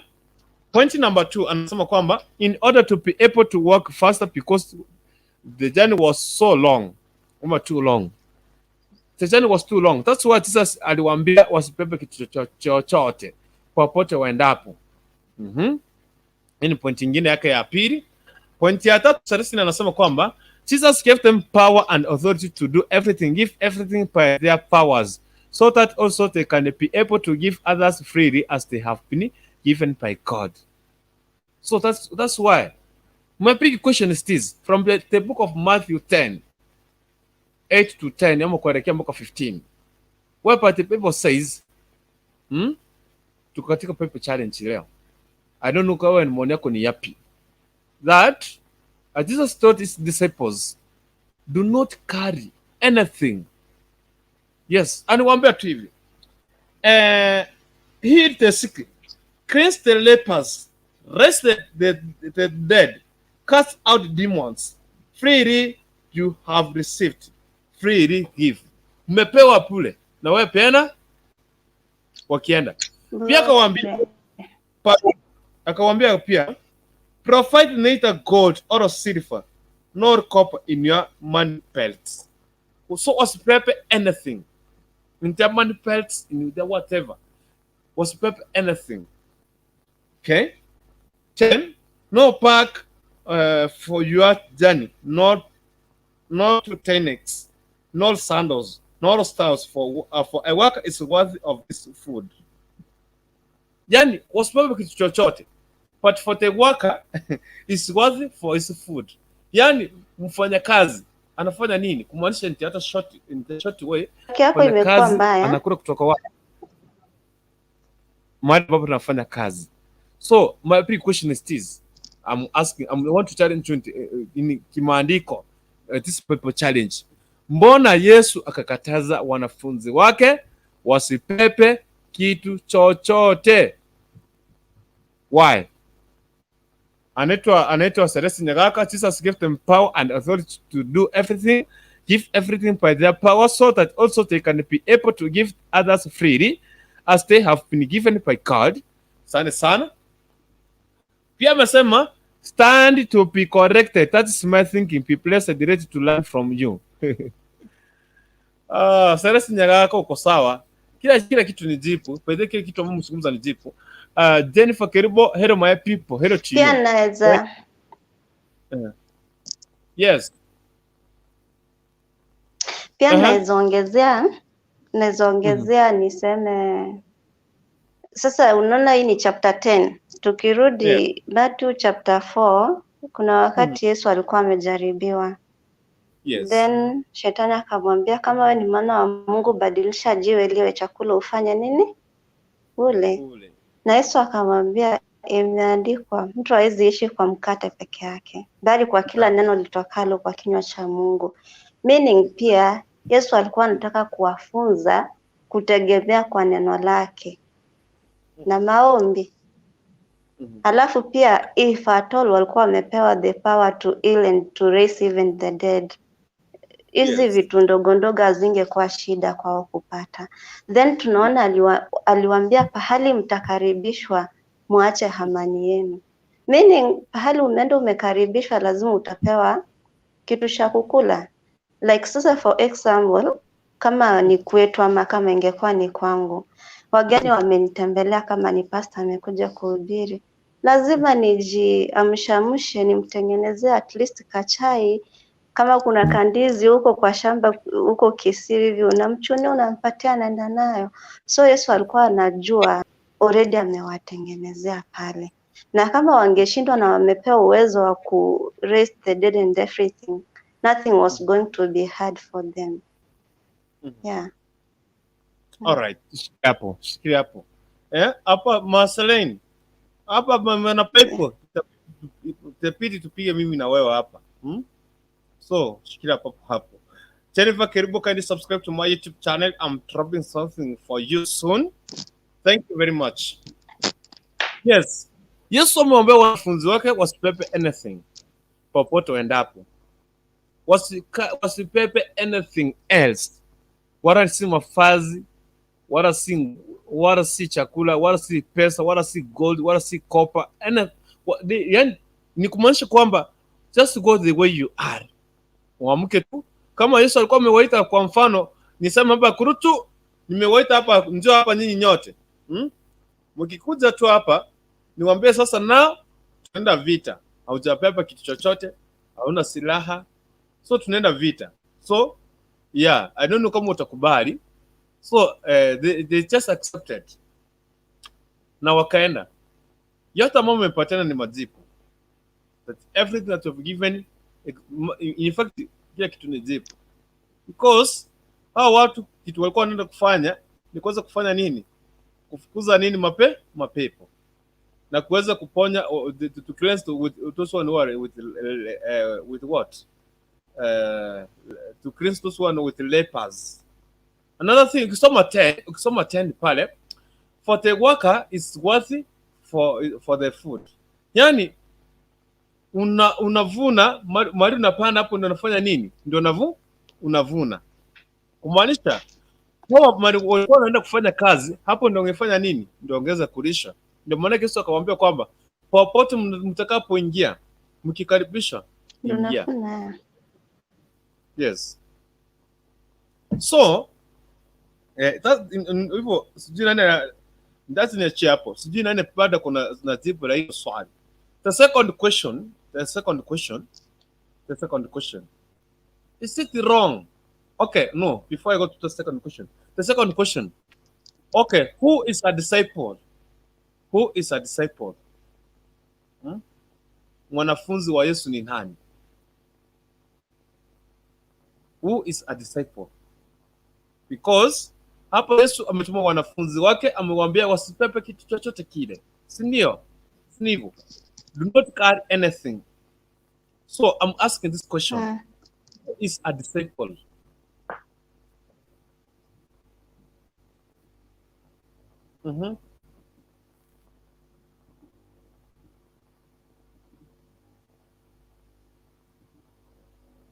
Umeniuliza mimi?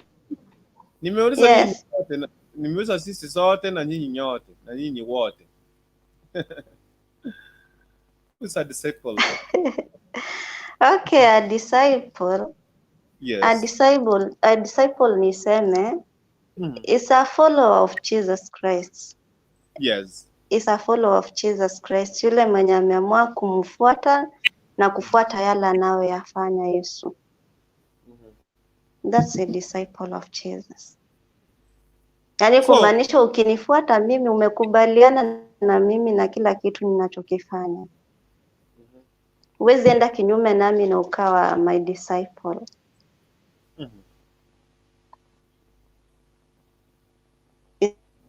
It's a follower of Jesus. Yes. So wale team comment, link iko hapa, tafadhali ingia hapa ndani tupige nayo.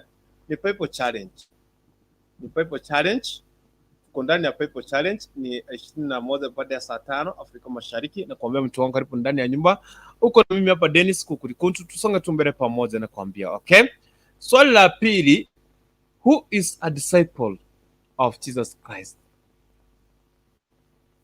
Who is a disciple of Jesus Christ?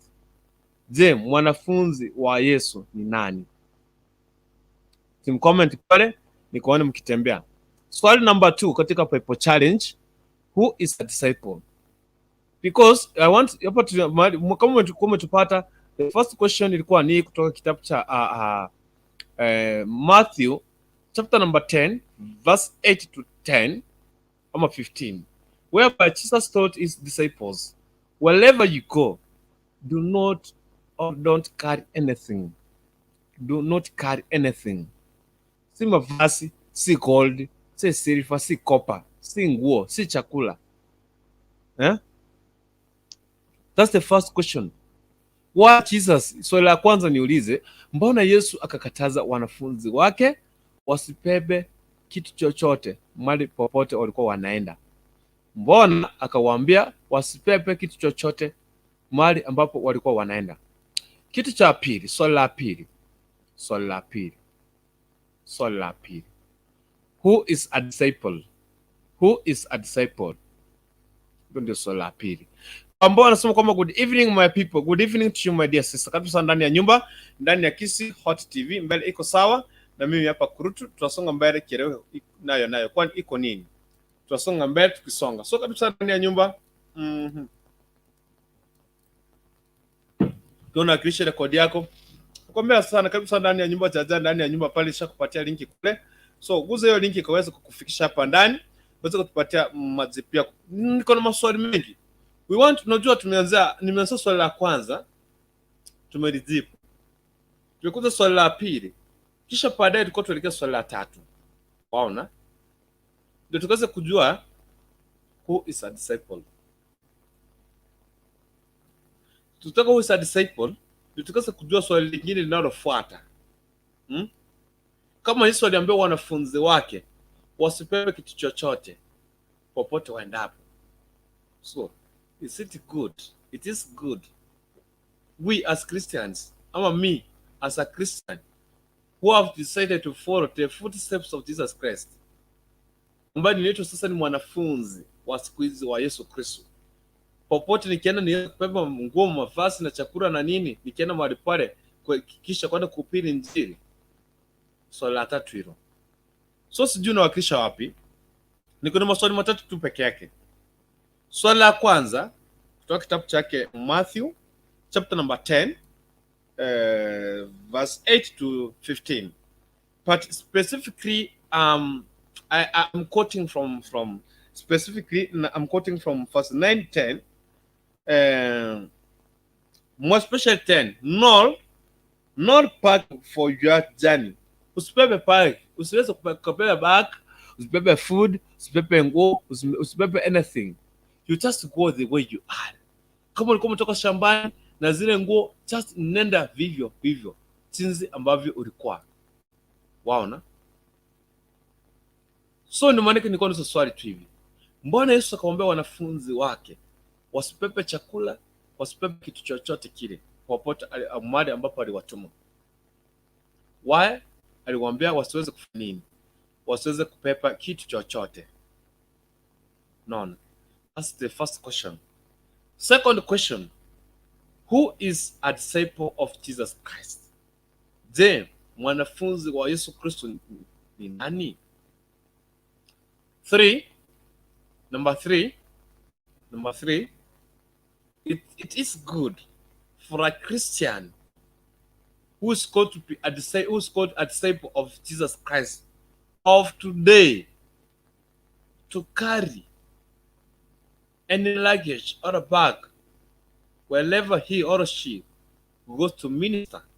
Then vizuri Mkristo ambaye anajiita ni mwanafunzi wa Yesu Kristo akienda huduma mama akienda mahali popote apepe chakula, apepe nguo, apepe na mavazi, apepe na kitu chochote kile kisha kwenda kubadilisha ama pesa. So that's my question. It is good. These three questions, this people challenge. It is people challenge today. So whatever you are, my people of Kisi Hot TV, karibu sana ndani ya nyumba, tukuchangia pale. Anaitwa nani? Celestine Nyagaka. A disciple is a person who learns and applies the doctrines to others. Celestine anasema a disciple is a person who learns and applies the doctrines to others. Okay? Umesema sasa a disciple. Now I'm asking, who is a disciple of Jesus Christ? A disciple add Jesus Christ. Okay? Question, yes. Celestine Nyagaka, as a learned from the master or teacher. Okay? Michelle Rochito anasema kwamba high five. Today niko katika Pipe Challenge. Sina topic kingine hapa tuweza kuchangamkia hapa, tujajae tu hapa. No. I want us to challenge each other and understand the deeper, the meaningful and the theological inside the Bible.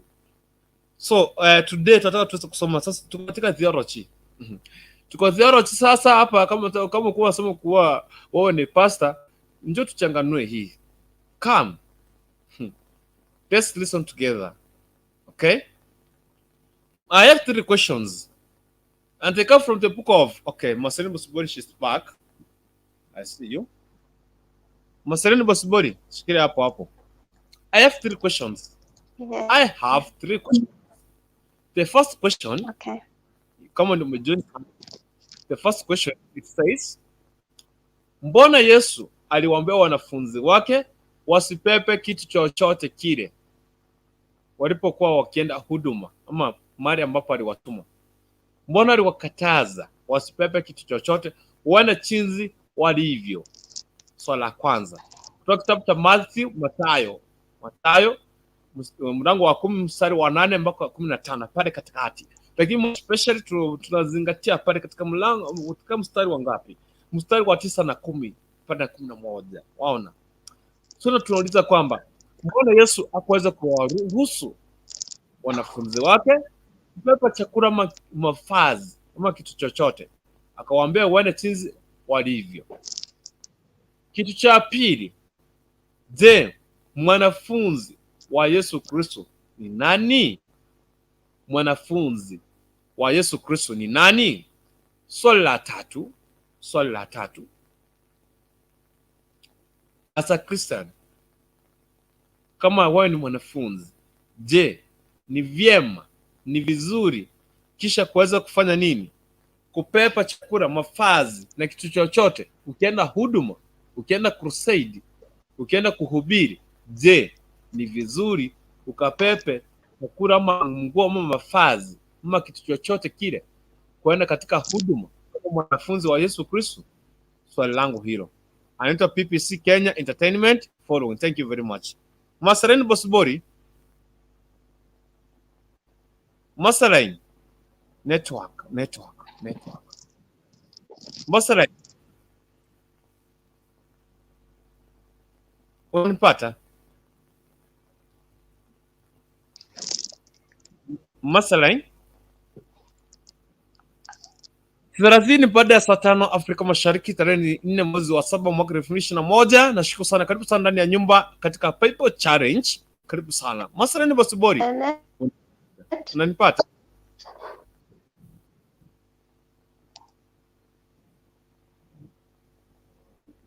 Marceline? Naam. Sijui unajibu swali gani? Ulikuwa umejibu swali la kwanza. So tuko na swali la pili. Network inamsumbua. Hebu kapanda pale juu ya ghorofa mahali ulikuwa tafadhali. Kuna mahali ulikuwa umepanda pale juu, naona kama tunaweza elewana vizuri. Wacha kupatia link pia wewe. Sijui unataka kujibu swali gani mtu wangu? PPC Mshari Rochito, Sarasi Nyagaka, Kwambo, wale watoto ambao mnanitazama, Jennifer, mnataka kujibu swali gani? Mnajibu swali gani kati ya haya maswali ambayo nishauliza? Tuko Bible Challenge from the book of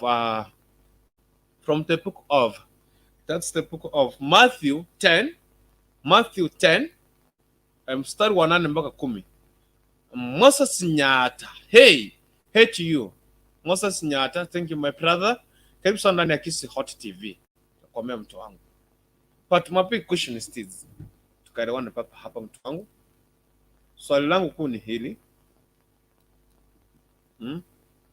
Mbona Yesu aliwakataza wanafunzi wake wasiweze kupepa chakula chochote kile popote waendapo?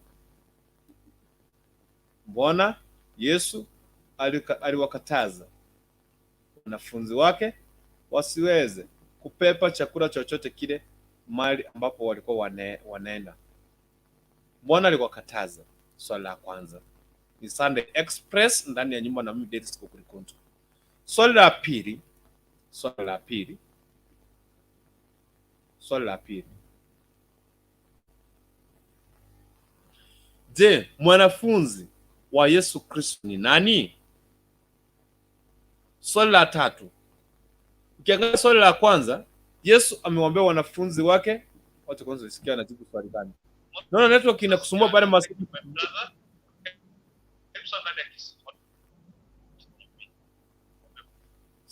Maslain. Panda malikuwa umepanda ile wakati. Maslain. Masi. Maslain. Network ya Maslain inaleta shida. Nishapanda. Nimepanda. Sasa nimekupata kama umepanda tumekupata. Niko huko juu. Well. Unajibu swali gani? Niko juu. Yeah. Samahani. Unajibu swali gani? Sijapata maswali. Naomba tu urudie. Naomba uniambie ni yapi hapo ndio nijibu. Kwa sababu network ilikuwa inasumbua sijapata. All right, thank you. Swali la kwanza, ulikuwa umejibu swali la kwanza na kuanzia swali la pili. Swali la pili linauliza, je, who is a disciple? Mwanafunzi wa Yesu ni nani? Je, mwanafunzi wa Yesu Kristo ni nani? Swali la tatu. Yesu aliwaambia wanafunzi wake pale katika kitabu cha Matthew. Ngoja. I answered that one. Nilisema. No. Okay. Maslain, tulia nikuulize swali la tatu. Yesu aliwaambia wanafunzi wake pale katika kitabu cha Matthew mlango wa 10 mstari wa 8 mpaka 15. Wasibebe kitu chochote popote waendapo. Je, swali langu ni hili. Kama Mkristo ambaye anafuata nyayo zake Yesu Kristo, je, ni vizuri akapepe mafasi na chakula kitu chochote popote endapo kuhubiri Injili? Swali langu la tatu ndio hilo. Sasa je,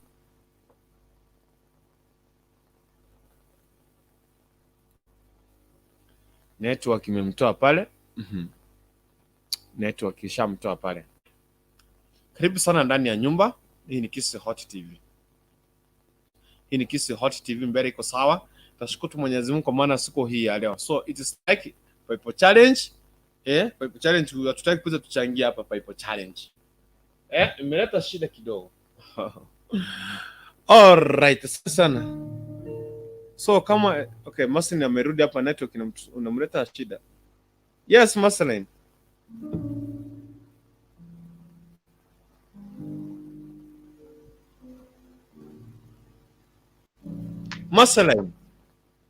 Network imekataa maswali. Umepata maswali yangu?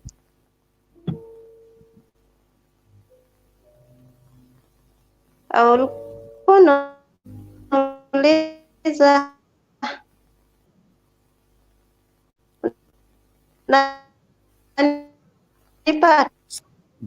network shida kidogo. Samahani, network inaleta shida kidogo. I don't know what to do. Network inaleta shida kidogo pale.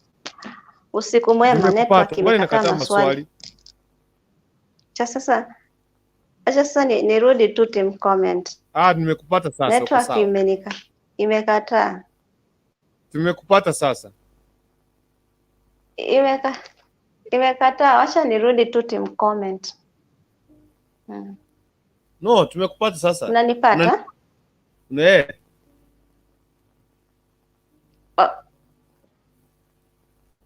Okay, sawa. Swali la tatu ndio sikupata. Juu la pili nilisema disciple ni follower wa Yesu.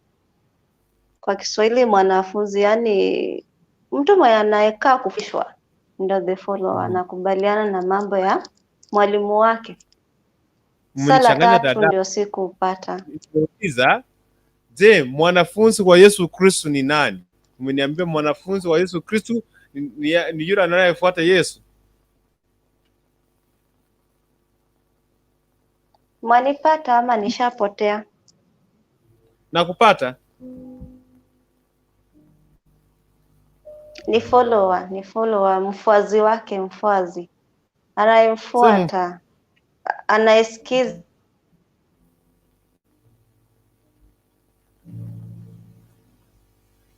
Swali la tatu Masterline. Tukiangalia katika swali la kwanza, Bwana Yesu alikataza wanafunzi wake wasipepe kitu chochote, chakula, mavazi, pesa, gold, silver, copper, anything. Yesu aliwaambia do not carry anything, msipepe hata bag. Hivyo ndivyo Yesu aliwaambia wanafunzi wake. So swali la tatu, je, kama Mkristo kwa siku hizi ni vizuri ama ni vyema akapepe bagi yake, nguo na mavazi na kila kitu kuelekea huduma? Kama yeye ni mwanafunzi wa Yesu Kristo, ni vizuri akapepe hizo nguo, mavazi na kila kitu? Yeah? Hiyo ni swali la tatu. So kama unanipata pale, tafadhali ndani ya nyumba, karibu sana ndani ya karibu sana ndani ya Pepe Challenge leo. Kama unanipata kwa njia iliyo safi, na kukaribisha one on one, tukaweza tukushuka one on one. Okay, so if you are there, just come in, link iko pale juu, ingia pale kuleta maoni yako mawili matatu, kisha baadaye tutakuwa tunaingia katika round 2, round 3, I mean round 3 tutakuwa tunazungumzia mambo mawili matatu manne matano. So karibu sana ndani ya nyumba hii. Ni Kisi Hot TV, niko hapa na mimi Dennis, ukipenda niite Kurutu, ukipenda niite Kukurikuntu, niite Kumurutu, vile wengine wananiitanga, tutakuwa nakubali. Lakini ila tu ndio tuweza kuchangia katika mchada wa siku hii ya leo. Okay?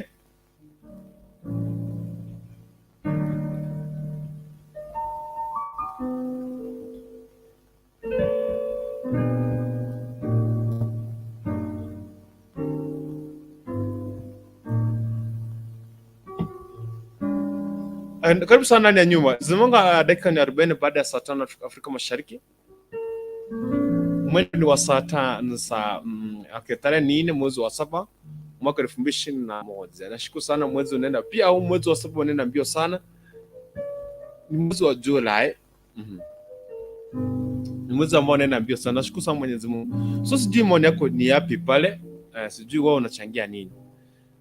Ikishindikana hapo, baada ya the next 2 minutes pale tutakuwa tunibadilisha tu topic. Itabidi tunibadilisha topic hii Bible challenge.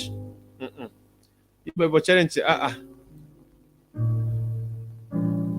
part swali langu niko na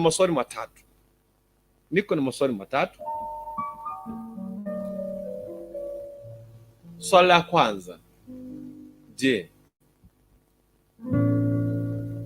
ni vyema, ni vizuri, mbona Yesu akakataza wanafunzi wake wasipepe kitu chochote alipowatuma katika huduma? Wasipepe hata bag. Wana chinzi walivyo, the way they were, walienda na zile nguo walikuwa wamevaa, hawakuenda hata na gold, hawakuenda hata na silver. Kumaanisha nini? Ila silver ama gold wangetumia hata kununua kitu chochote pale njiani. But Yesu kwamba sipepe kitu chochote. Wenda tu hivyo na walitii. Mbona Yesu aliwakataza wasiweze kuwa na kitu chochote kile? Swala la kwanza hilo. Swala la pili, je, mwanafunzi wa Yesu Kristo ni nani? Mwanafunzi wa Yesu Kristo ni nani? Swala la pili. Swala la tatu,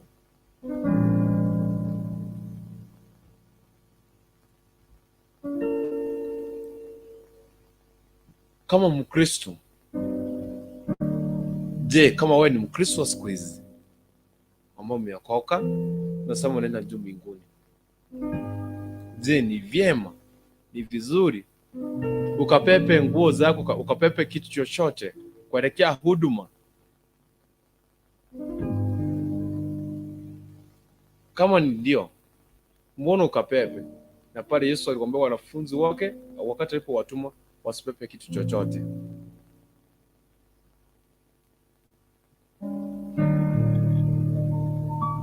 Karibu sana ndani ya nyumba katika Bible challenge leo. Na ile kitu nakwambia ni hii. Maoni yako ni muhimu sana katika ndani ya nyumba. So the next minute nitakuwa nimebadilisha topic. So kama watu hawakuja hapa kuchangia kumaanisha na kuanzia leo any show yoyote hakuna kuweka linki. Itakuwa tu ni ya kuweza kutazamana na kucheza na team comment. Hii Bible challenge. Kama uko na Biblia yako, kuna pati ya swali la kwanza ilisa kujipigwa na watu wawili, Celestine na Marceline Bosibori. Aliweza kusema kwamba sometimes safari bado kwa nayo safari ni refu sana. Wote nikaanza kujibu maswali. Swali moja, mawili, matatu. Bado tena ikirudi in the next round nitarudi katika Bible challenge. I will start from this point. Hapa.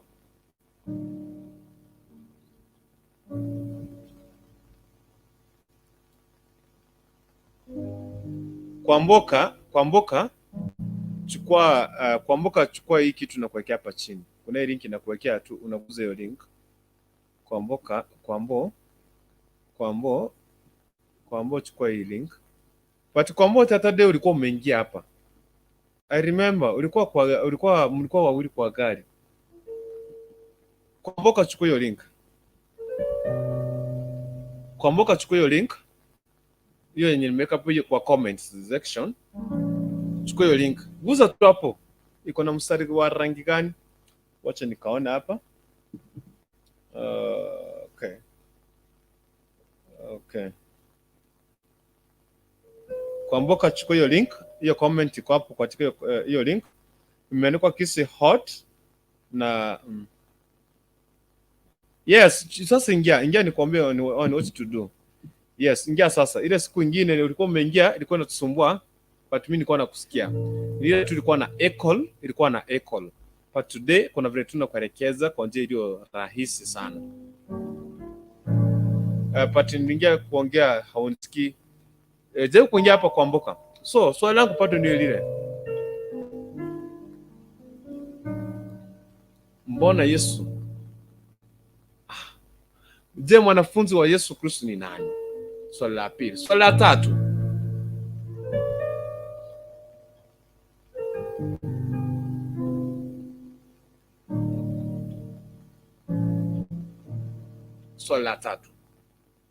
Mbona Yesu kama aliwakataza wanafunzi wake wasipepe kitu chochote? Wewe kama Mkristo, mbona upepe chakula, nguo ama anything ukienda katika huduma?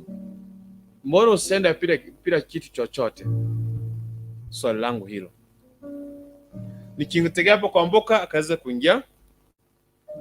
So Kwamboka, I'm waiting for you here before I change the next thing.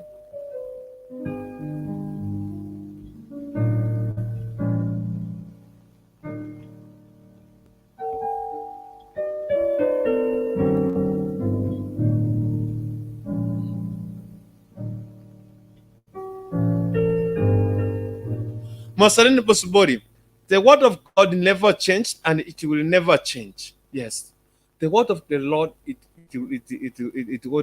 will never change. The word of God never changed and it will never change. Yes, neno la Mungu halikubadilika na halitabadilika kamwe. Kama neno la Mungu halitabadilika na halikubadilika, Yesu akawaambia wanafunzi wake wakienda pale katika huduma wasipepe kitu chochote. Haya basi, sisi kama wanafunzi wake Yesu wa siku hizi, ukienda huduma, mbona ukapepe nguo, mafasi na kitu chochote kile? Kwamboka gusa hapo chini, unmute hiyo mic yako na kuona. Mimi nakuona hapa. Kuna mstari kwa hapo chini. Kwambo, jambo. Naona hapo chini kwa simu yako kuna mstari umepita hivi red kama microphone, mkata tu hivi tu kwa simu yako chini hapo chini. Hivyo, zungumza sasa. Jambo.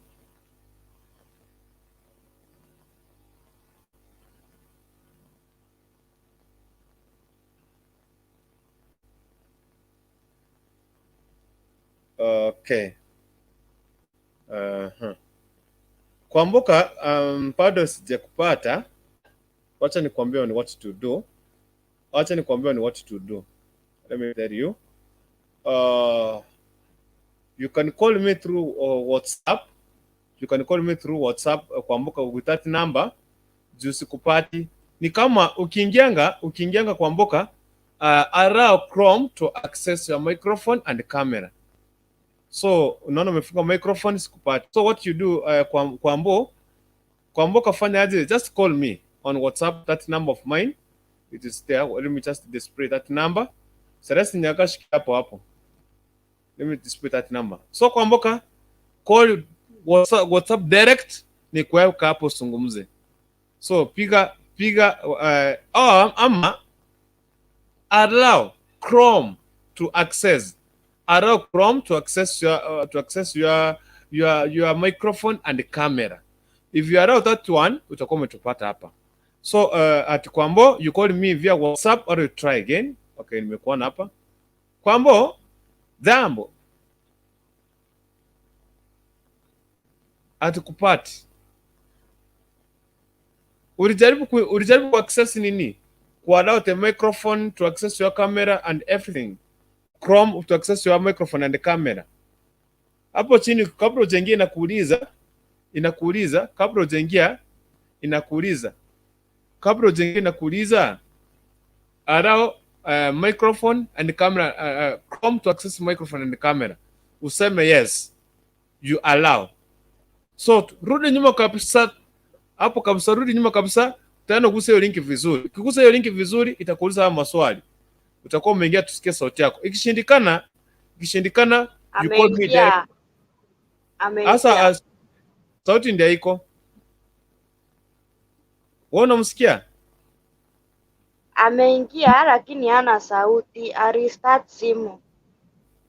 Okay. Kumbuka restart simu. Ukirestart simu ukiingia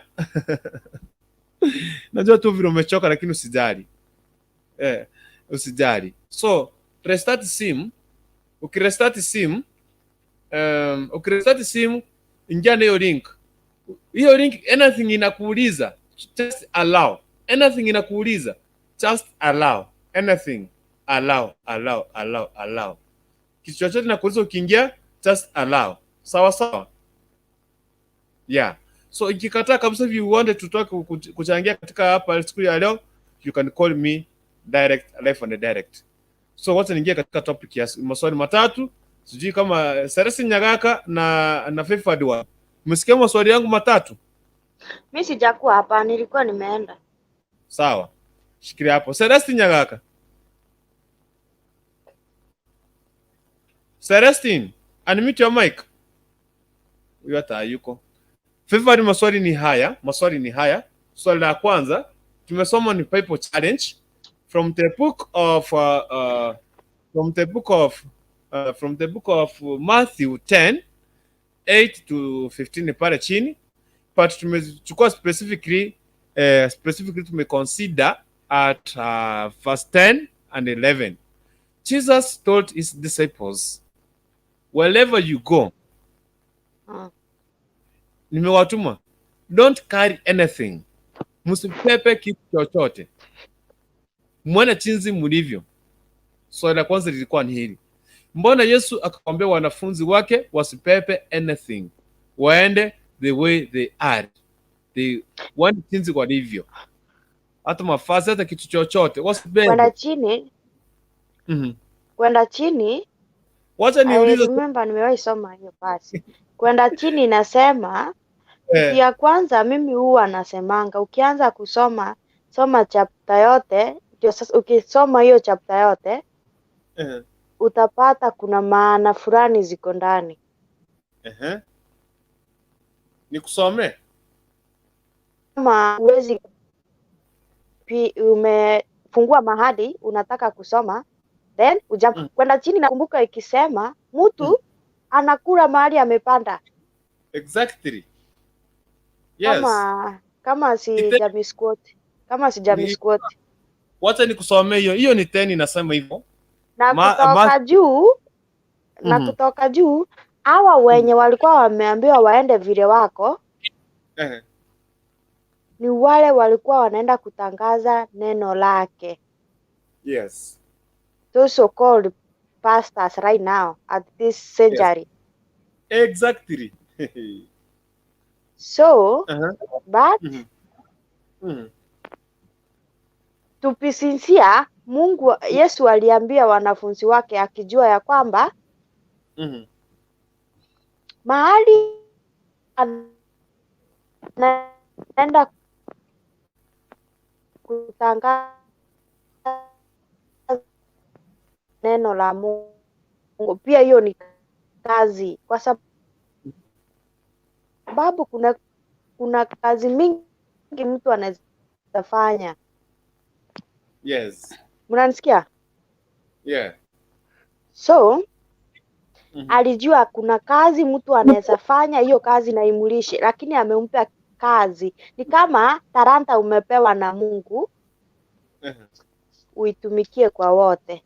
Na talanta ya Mungu uitumikie vizuri. So hiyo ni kama kipawa Mungu amempea ndani yake, akamwambia ukitumia hii kipawa ndio itakulisha. So watu wameenda kuhubiri neno. Unajua ukisoma vizuri kuna mahali inasema yule mahali ya mtu akaribishwa motichire motinga kiona wako na kigusi. Yaani kitu kama hiyo. Mwache nini? Laana. Hizi laana ni kusema umeenda umehubiria mtu but that person amefanya nini? Amekataa. So hao ndio wanapaki na laana, kwa sababu wewe ushafanya kazi, umemhubiria, ndio kazi ni kwake. Yeye ndiye amekuwa na roho ngumu ya kubadilika. So atahukumiwa na Mungu. Yes.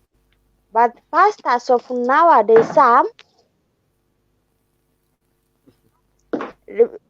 they have used this thing they called unakula mali unafanya kazi. Anakuambia kama unajua hii mambo ya kusema panda mbegu, hiyo ndio wanataka kukula mahali wanafanya kazi. Kwa sababu Biblia inasema mtu akule mahali anafanya kazi. Na mtu asipofanya kazi asikule. Watu wanasema sijui pastor yule nampelekea pesa anakula, kwani na hakuna kazi anafanya. Acha niende nipelekee watu ma streets huko wakule, kanisa nipeleke shilingi 15. Hapo ndio pia yeye anafanya kazi. Hapo ndio anafaa kutoa pesa area yake. Pesa akule pia yeye, anunue mavazi yafae, kwa sababu anawafanyia kazi. Nyinyi ndio anahubiria neno la Mungu. So that's according to my understanding. Okay. Story number 1. Story number 2. Who is a disciple of Jesus Christ? A disciple? Yeah. Disciple.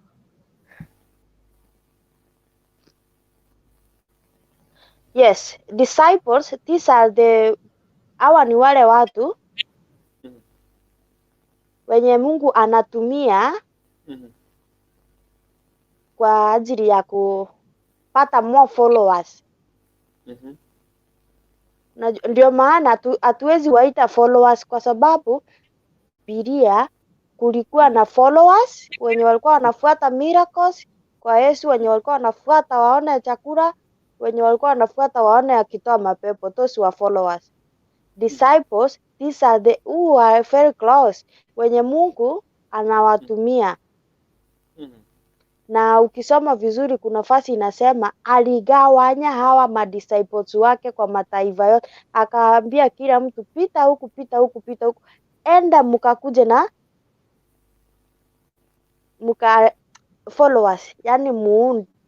Sasa sijui nitasema aje hii kitu. Hata ukiangalia wakati those who are fishing, aliwaambia come na mtakuwa fishers of men. So the disciples ni hawa wenye Mungu anatumia kuokoa wengine. Unajua si lazima ukue pastor ndio ukue nini? Lazima ukue pastor ndio mtu aokoke. Unaweza kuwa raia umeokoka ndio, na unaweza upiria rafiki yako, kwa matendo yako rafiki yako anaweza kabadilika. So wewe you are the one who is called a follower. Na disciples sasa ni huyo vile nimesema, according to my understanding. Okay. Shikilia hapo. Okay. Shikilia hapo, nakuja swali la 3, very hard one. Naomba shikilia hapo. Celestine Nyagaka. Unmute your mic. Wewe kuja. Umbat tafadhali naomba kuja hapa. Umbat come back. Umbat njoo. Celestine Nyagaka, unmute your mic. Celestine Nyagaka. Umbat, kama unanipata tafadhali rudi. Niko na maswali nataka kuuliza. Umbat. Celestine. Naam. Jambo. Jambo. Karibu sana. Sijui anse swali gani. Karibu sana. Asante. Uliza tena. Kama kazi tunafanya mpaka akili naenda tena. Swali la kwanza. Yesu aliwaambia wanafunzi wake wasipepe kitu chochote popote waendapo. Mbona aliwakataza wasipepe kitu chochote? Swali la pili. Who is a disciple of Jesus Christ? Who is a disciple of Jesus Christ? Je, mwanafunzi wa Yesu Kristo ni nani? Swali la 3. Yesu aliwakataza wanafunzi wake wasipepe kitu chochote popote waendapo. Je, kama Mkristo wa hivi sasa, ama mwanafunzi wa Yesu Kristo wa hivi sasa, je, ni vizuri ama ni vyema akapepe kitu chochote popote endapo kuhubiri Injili? Ni vizuri akapepe kitu chochote popote endapo? Ande maswali 3. Karibu sana ndani ya nyumba. Asante kwa nafasi. Yes. Okay, wacha nianze swali la kwanza. Nisema kwa nini? Kitu cha kwanza ilikuwa ni demonstrate faith, like alikuwa anataka kujua kuwa hawa watu wanamwamini that God is able, he can do exceedingly. Yani alikuwa anataka kuona kama hawa watu wanamwamini, they trust in him, they believe that he can do exceedingly. You see, ndio maana akwambia msifanye nini, msipepe chochote, maana God is our provider, we believe. Tunaamini anatupa kila kitu, tumwitapo anaitika. So he believe, yani alikuwa na hiyo ni test. Will they have that faith that they can do exceedingly through him? Yes. Another thing, walipoambiwa wasiende wabebe vitu, unajua hawa ni watu nini ya pale, si kama sasa hivi watu kwa wanatembea kwa miguu. Hiyo ni mambo ya mission unatembea kwa mguu, tuseme sasa umeenda wewe umebeba mablanketi, umebeba mafuu, umebeba machakula zimejaa kwa miguu. So haikuwa rahisi kutembea usiku. Like for them wangetembea haraka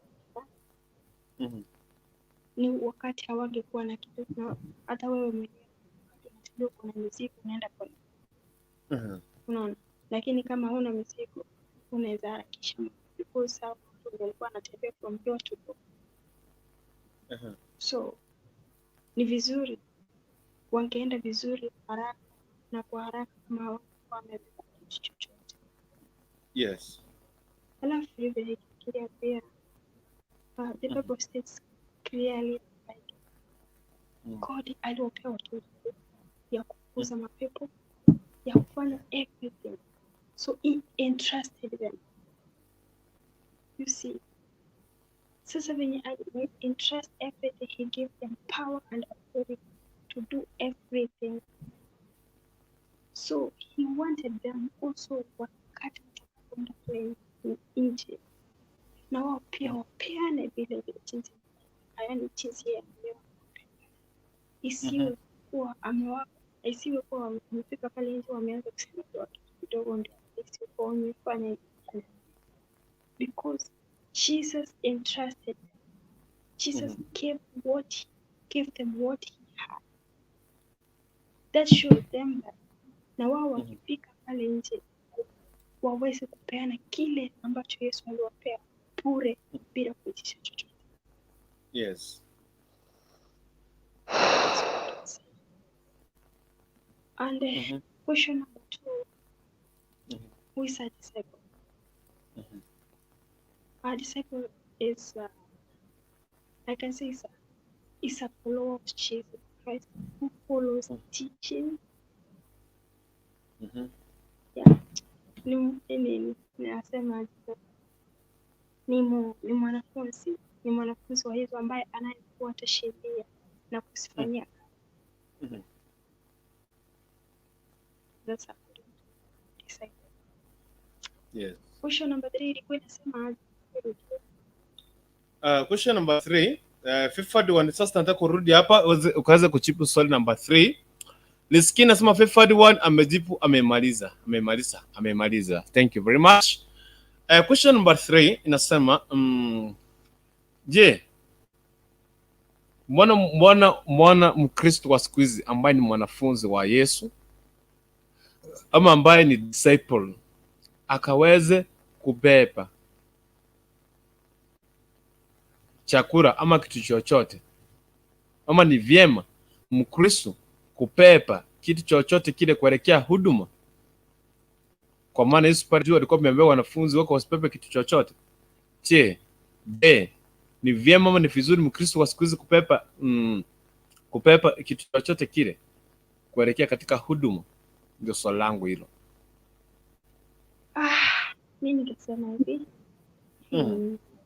sasa, because as Christians we are called Christians because we follow the teachings of Jesus Christ, and we believe that in God we can do all things. We believe that God will provide for us. So on my case, as a Christian, I will apply the teachings. I will not carry anything, and I will trust God that He will provide. Because wewe kuwa kama ni mwanafunzi wa Yesu, sisi kuwa wa Kristo, we do what actually God Jesus, tunafuata njia yake. So na hakuna njia nyingine inaweza badilisha Biblia. No way. So whatever it was written there, it is true and amen. So that means if these disciples wao walienda na wakafanikiwa bila kitu, who am I? Also I can go na nitafanikiwa, and God will. You know, God ataprovide in mysterious ways. Anaweza tumia mtu, anaweza pata mtu na ako hapo tu nasema I feel like blessing that person, nasikia sana bali kumtumishi wa Mungu, unapata watu wanakushughulikia tu, yani ina mysterious mpaka hata unashangaa sikuwa na kitu lakini look at me, I have it. So we know that God works. So on my side, I cannot tell. Instead, I will apply the teachings.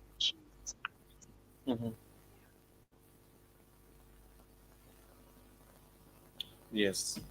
Liskini anasema kupepa nini? Differentiate. Liskini I mean this. Kupepa chakula, kupepa nguo, kupepa mafazi, kupepa anything. Kwa maana Yesu aliambia wanafunzi wake wasipepe kitu chochote kile. Je, kama wewe ni Mkristo, mbona upepe? Okay, mbona ukienda huduma, mbona kama ni pastor, mbona ajipange, pipi yako anampangia apagi vizuri, anapanga nguo, anamwambia sasa fika salamu. Mbona asiende hivyo? Mbona asiende hivyo? Hilo ndio swali letu.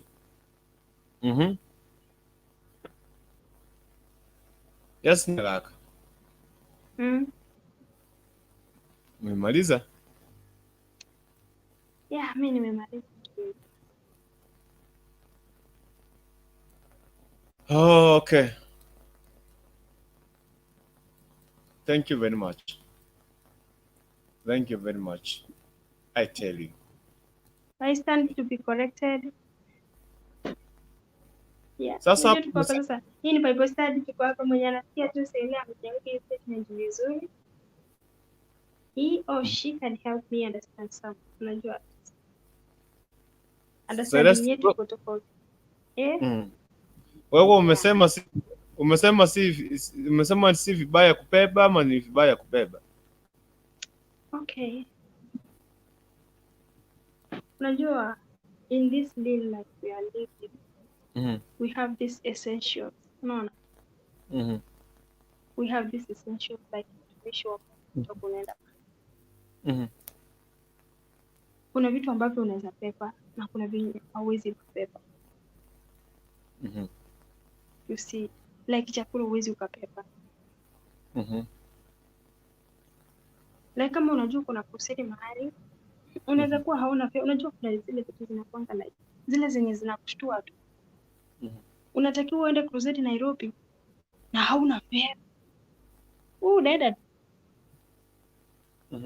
unaenda tu, unajua tu God, nikifika pale you know that sina fare, lakini I know. You see, kuna zile vitu ambavyo na kuna vile vitu ambavyo huwezi kupata. Like kama tungoto wako si usafishe tu. Chakula achia Mungu, pesa achia Mungu atashuhudia. Pia ya kurudi kwenye utalala kwa data. Just go na hizo nguo.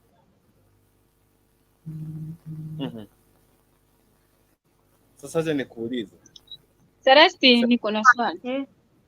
Niko na Nasema eti usipepe kitu kwenda kwa huduma.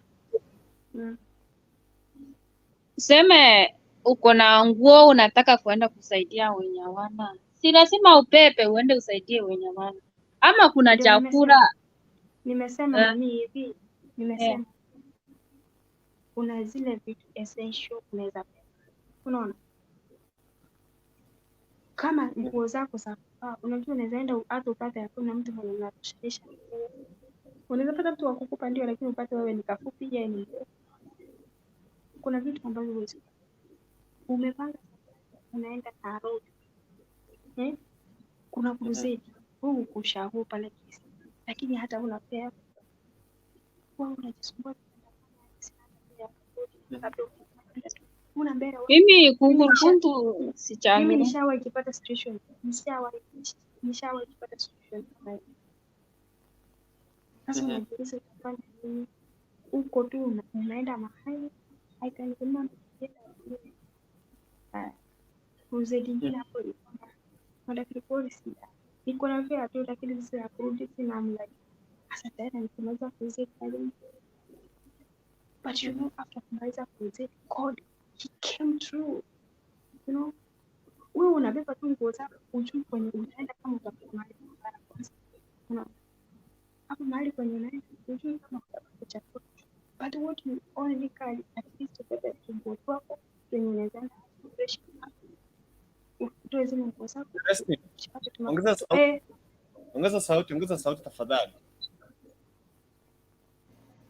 Okay, sauti yangu iko full.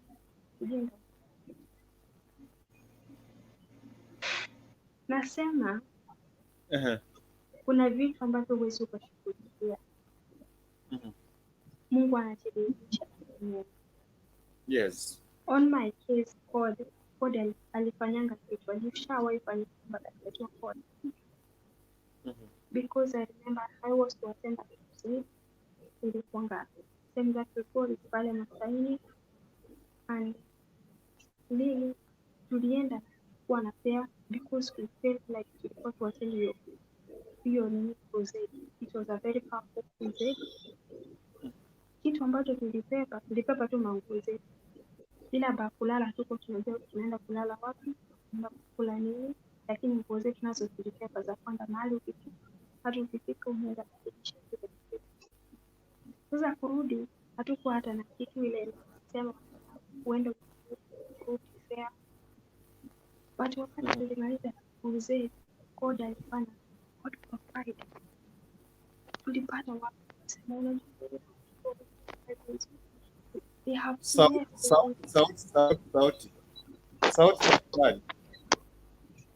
Okay.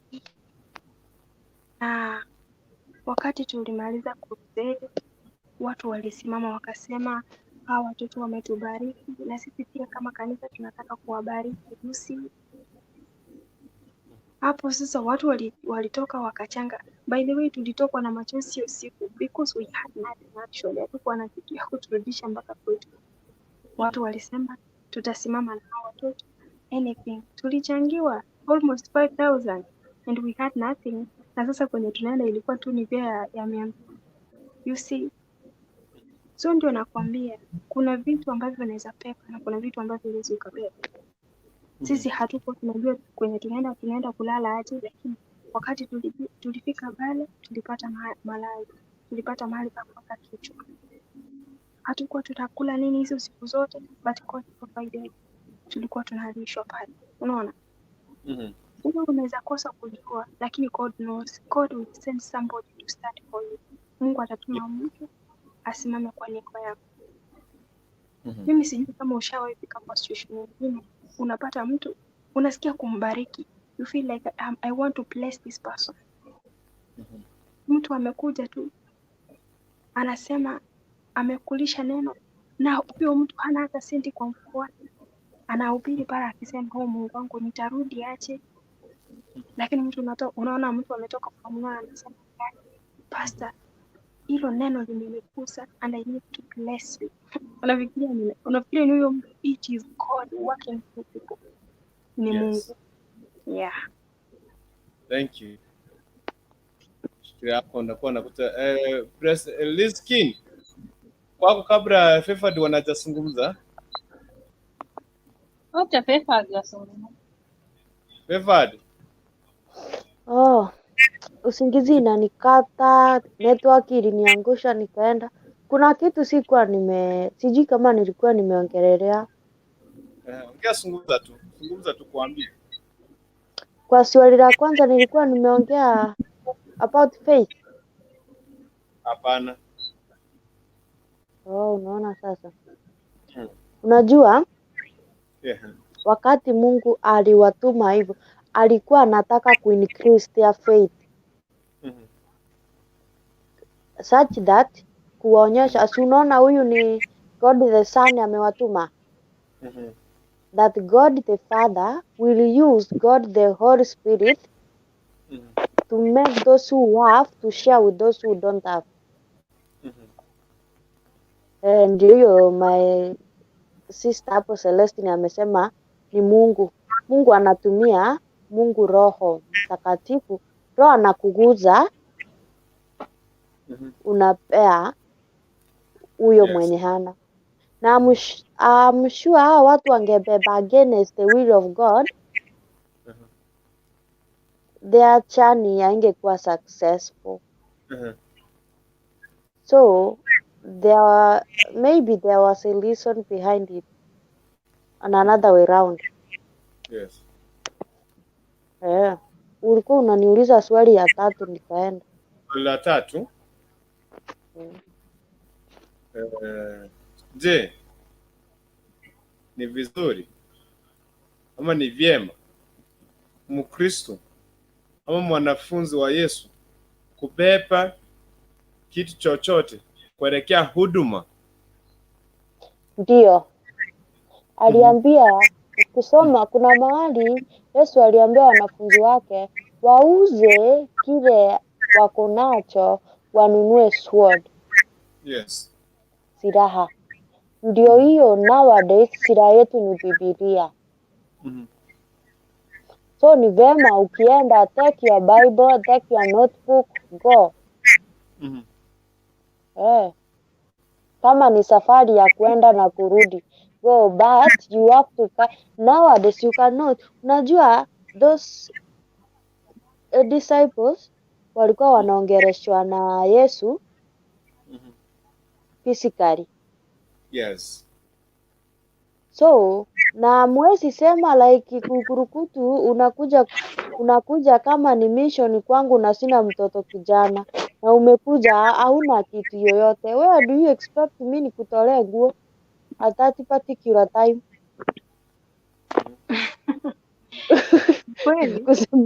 Kusema tu. So wacha watu wabebe nguo zako, pepa nguo yako, pepa na kitu yako kidogo kwa mfuko, nenda kazi. Usisahau Biblia. Na ndio nilisema papered one, ndio nilisema there are some essentials huwezi ukasahau. Mtu ukienda kasafari Celestine, nikuulize ni vizuri eti tusipepa kitu, suruali yangu inaweza kutosha? Wapi? Lazima utabeba hizo. Utakaa uji juu na upili neno umekuja tu. Uoshe uanike hapo, ujifunge leso uende kuhubiri neno juu na upili Yesu. No. Lazima sisi wenyewe tujitetee kwanza. Jipange na silaha zenyu. Bebeni nguo zako, bebeni viatu zako, beba Biblia. Go preach without expecting that Mungu alisema niende nitapata. Mungu unajua waliambiwa but hawakuwa wameambiwa direct like kuna mtu hapo mbele yako ataenda kukupea. So if you go with expectation, my friend, you will be disappointed. Mungu anatenda miujiza yake kulingana na mipango yake. Pepa silaha zako, pepa kama ni sisi wanawake wakati tunaenda seminar ama youth conference, pepa chuka zako, pepa nguo zako vizuri, pepa bagi yako, Biblia, notebook, nenda. Some occasions mnaambiwa mpepe mpaka sahani. Ndio hiyo sasa, wewe ukienda tu, wewe usijali sasa kwenye utaenda kulala. God ata provide hapo sasa. Unaenda mpaka sahani. Na chenye utaenda kukula, God ata provide. Lakini vitu vyako hivi kama mwanamume ama mwanamke, personal belongings paper. Cha kutuambia eti Mungu alisema nitaenda kupewa sindiria, nitaenda kupewa suruali, nitaenda kupewa viatu. Nani alikwambia tunatoshanisha?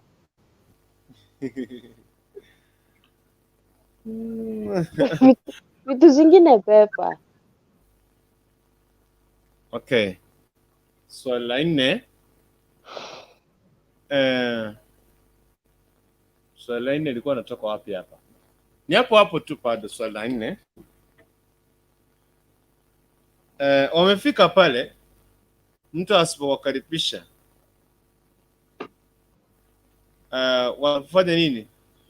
They shake their dust. So mtu anashake aje dust? Mtu anashake aje dust? Kwani imewekwa kwa mkepe?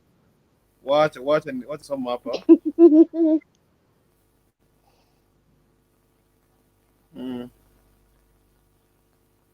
Bakunguntere amaguru abo ase ebisieri byabo batige ebuseri yabo barusi basoa batarire nero basoa mwabo ebintu basamusere gesieri.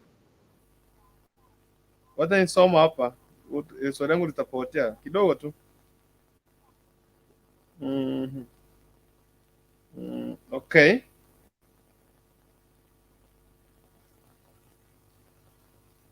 Kwani unasoma na rifas? Natafuta hiyo fuzz. Inasema aje ni in English ama Kiswahili nikusaidie kutafuta? Ni hiyo yenye umesema kigusi. Bakunguntere. Na Kiswahili iko Wakungunte miguu yao.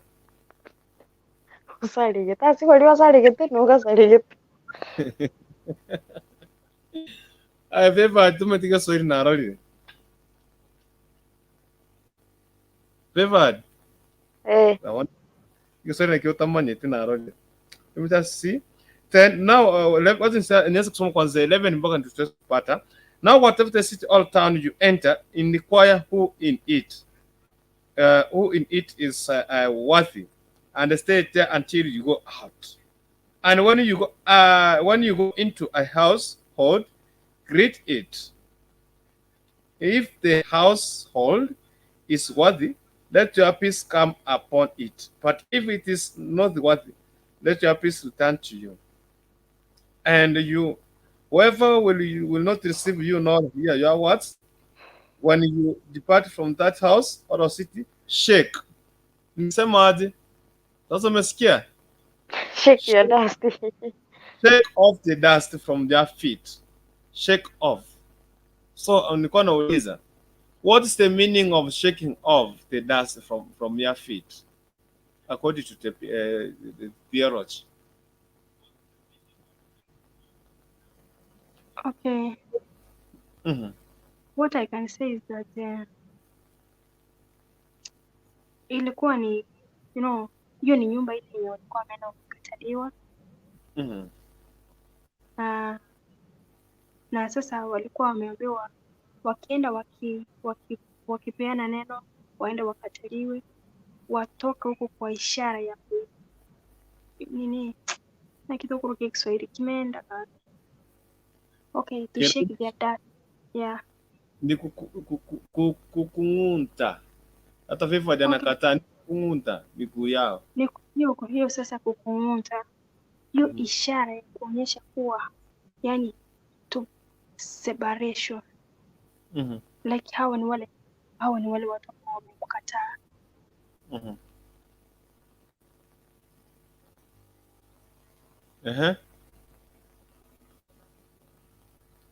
Favored.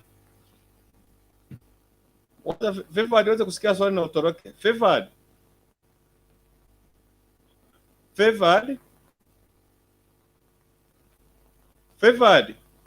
Animnisikii, si mimi naitika. Sasa ndio tumekupata. Umepata hilo swali? Tujibu basi.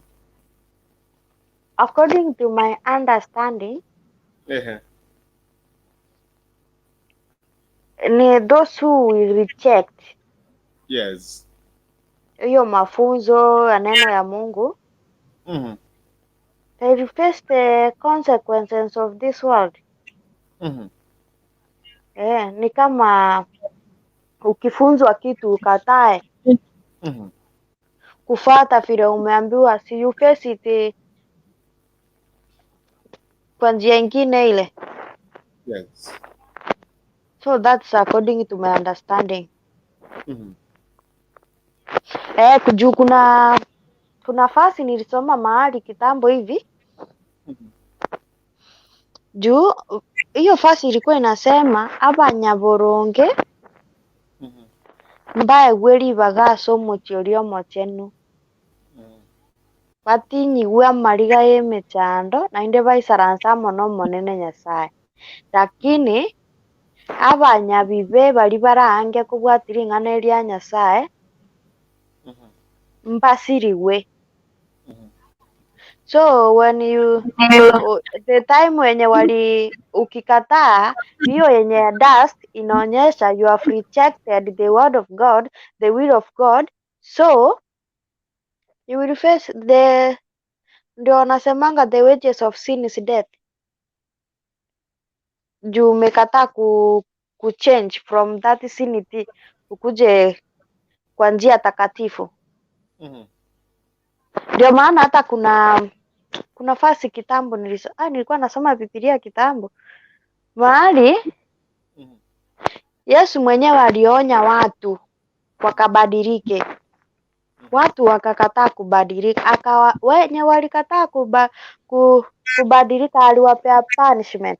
Na wenye walikubali kulikuwa kumewekwa alama kwa nyumba zao. Na nyumba zenye hazikuwa zimewekwa alama ina maana ni zile zenye zilikataa kufuata njia za Mungu. Hao ndio walipata punishment. According to me. Yes. Yes. Okay. Asante kwa. Unajua kile kitu ambacho watu wanajibu hapa ni majibu bado. Anything that you are answering here, these ni majibu. And that's how we are learning about people challenge. Yes. Swali la ameenda. Swali la mwisho.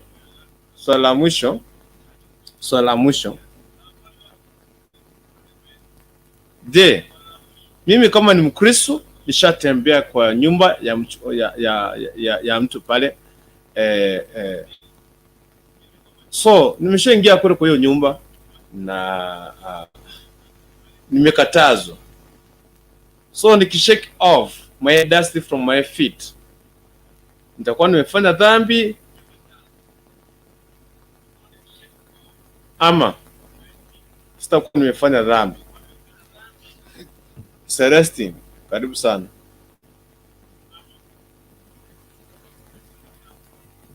Sere?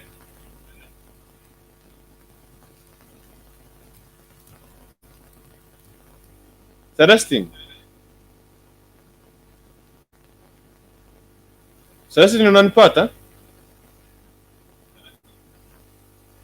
Celestine unanipata? Alright, thank you for joining ndani ya Kisi Hot TV. Nashukuru sana kwa kuweza kuchangia katika Bible Challenge. Tumekuwa katika Bible Challenge. Kuweza kuzingatia mambo mawili matatu kutoka na maandiko matakatifu. Unajua kuna baadhi ya watu ambao tunasoma maandiko kuna vitu ambazo hatuelewi. So karibu, asante, nashukuru sana kwa kuweza kuungana nami tangia mwendo wa saa 3 na zimeonga sasa ni saa 6:30 Afrika Mashariki. Nakwambia tuko katika tarehe mpya. Yes. Celestine? Unanipata?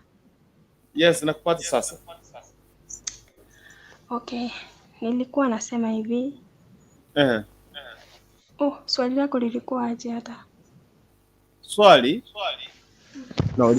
Hebu rudisha kurudia kwa Econ.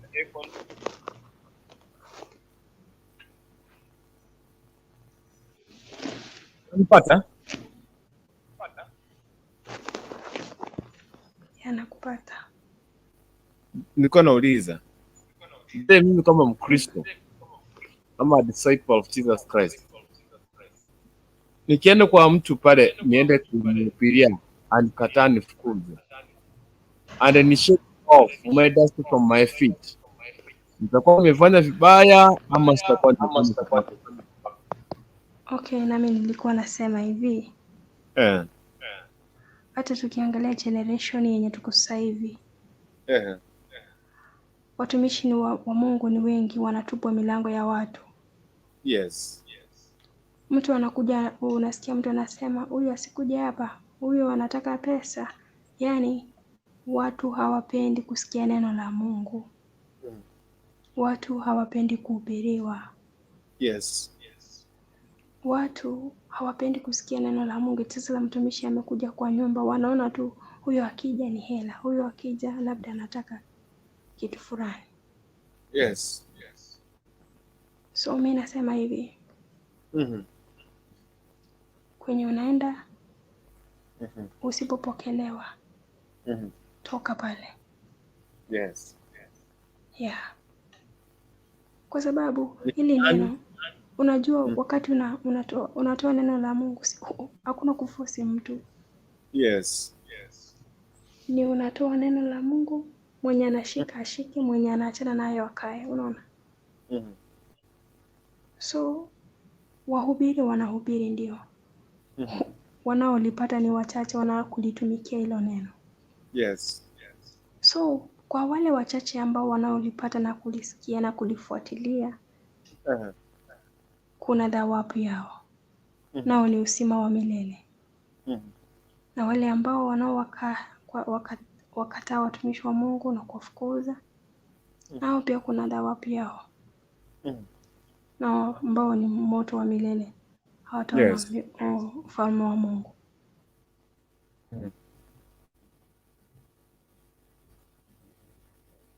Right. Umemaliza?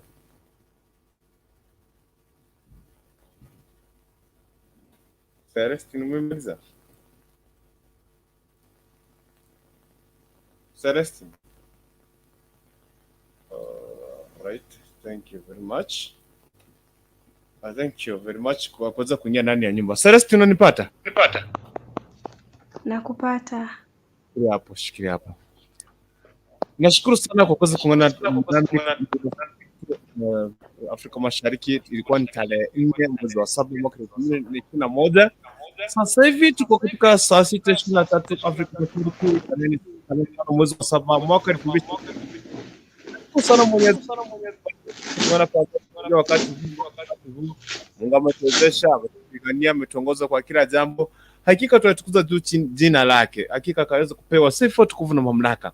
I tell you, I want to repeat this. Ukiwa mzima, buheri wa afya, tafuta kwanza uso wake Mwenyezi Mungu. Shukuru tu Mwenyezi Mungu, mwambie asante kwa kibali hiki, asante kwa sababu ya nafasi hii Mungu. Wewe ni Mungu mkuu, Bwana. Ongoze. Ambia Mungu ni asante. Hey. If you want, kama uweze fanya hivyo, you can get in a certain moment, utajipata in a certain situation of which you cannot understand even yourself. Utajiuliza, nimechipata aje hapa? Mungu. That's the time you will start remembering God. Mimi bado naendelea kuzungumza, naendelea kusisitiza. Yes. Naendelea kuzungumza na ninaendelea kusisitiza. Okay? May I repeat? Ukiwa pa ngali kuna uhai. Ukiwa bado na pumua. Ukiwa bado kuna afya nzuri, afya njema. This Celestine Nyagaka, hiyo pattern ya reduce volume, uze pattern ya reduce volume yote kabisa, itwa echo tafadhali. Ndio maana kana mimiti maki yako. Ukiwa tuna wakati mzuri, mshukuru tu Mwenyezi Mungu. Usisi kuangalia mtu yote pale nje. Mbona yeye haezi tu sijui nini. Just and use to energy. Use your full heart to worship the Lord. Unless one day, one time, you would be forced to seek this phase.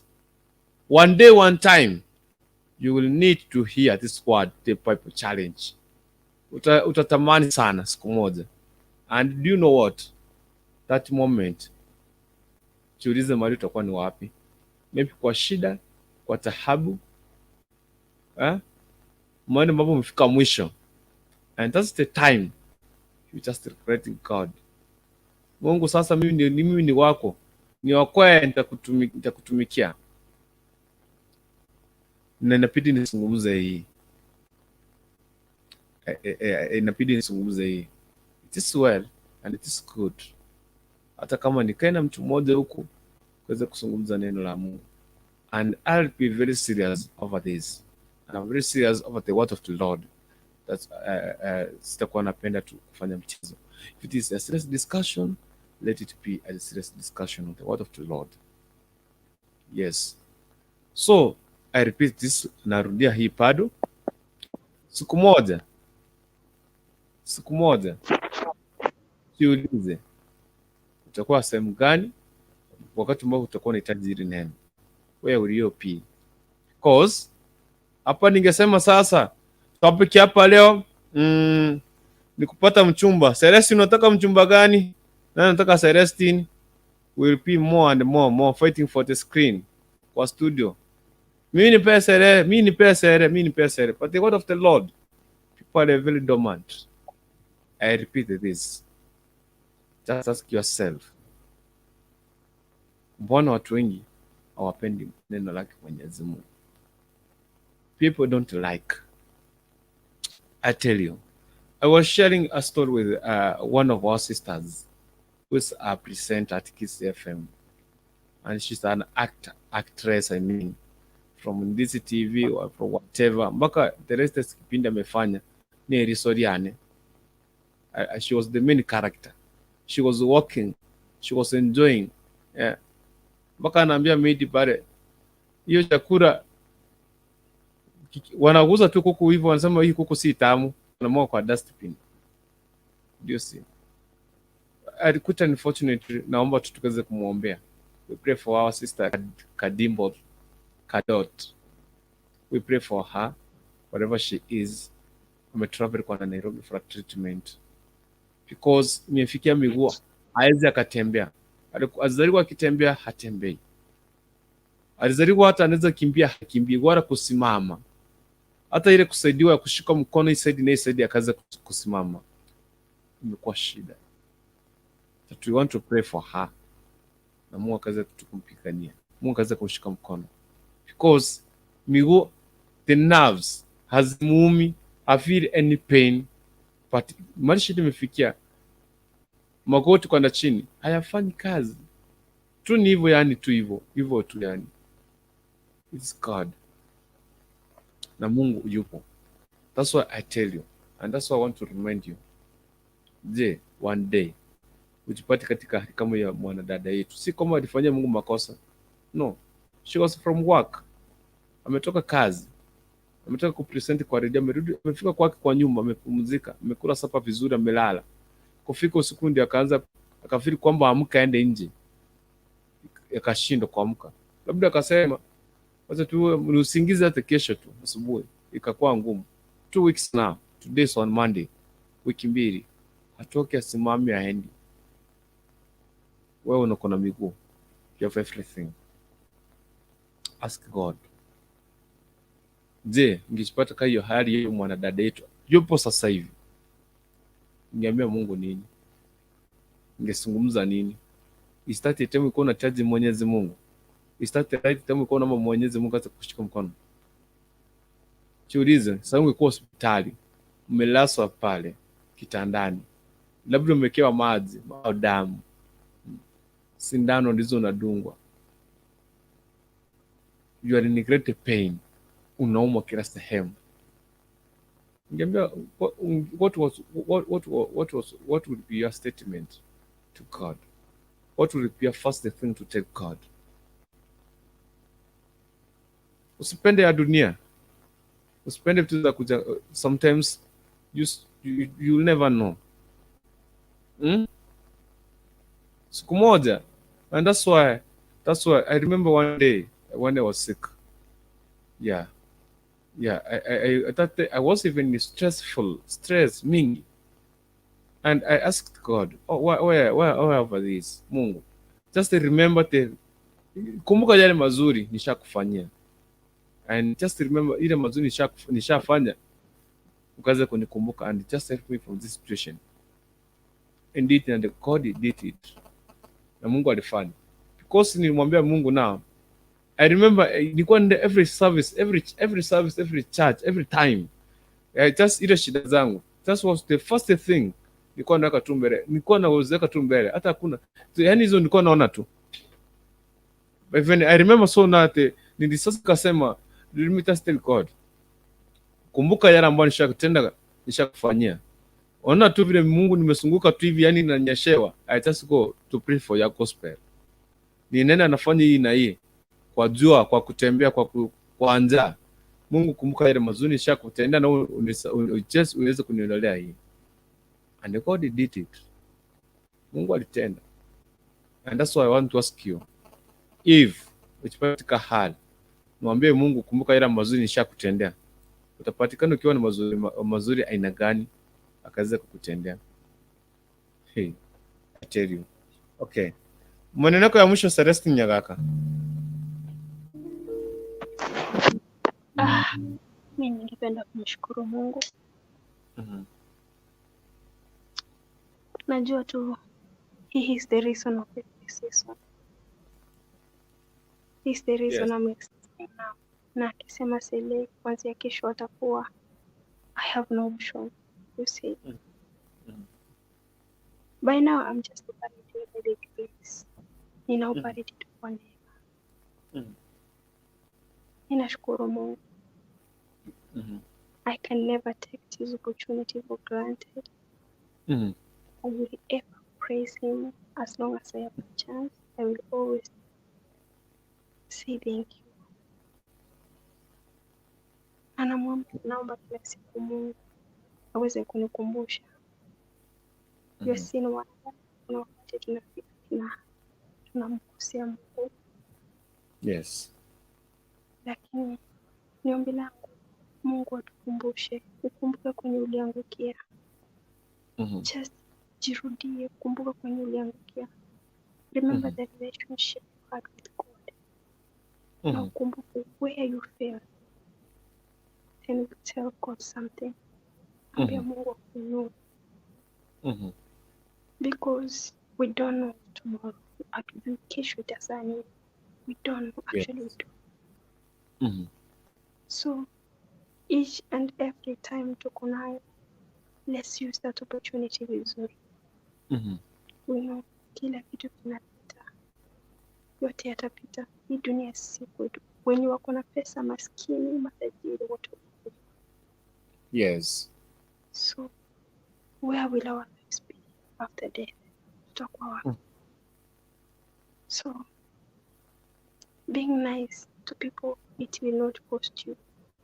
Kufanya mema hayatakukost. Just do the right thing at the right time. Fanya kile kitu ambacho kinachokumpendeza Mungu.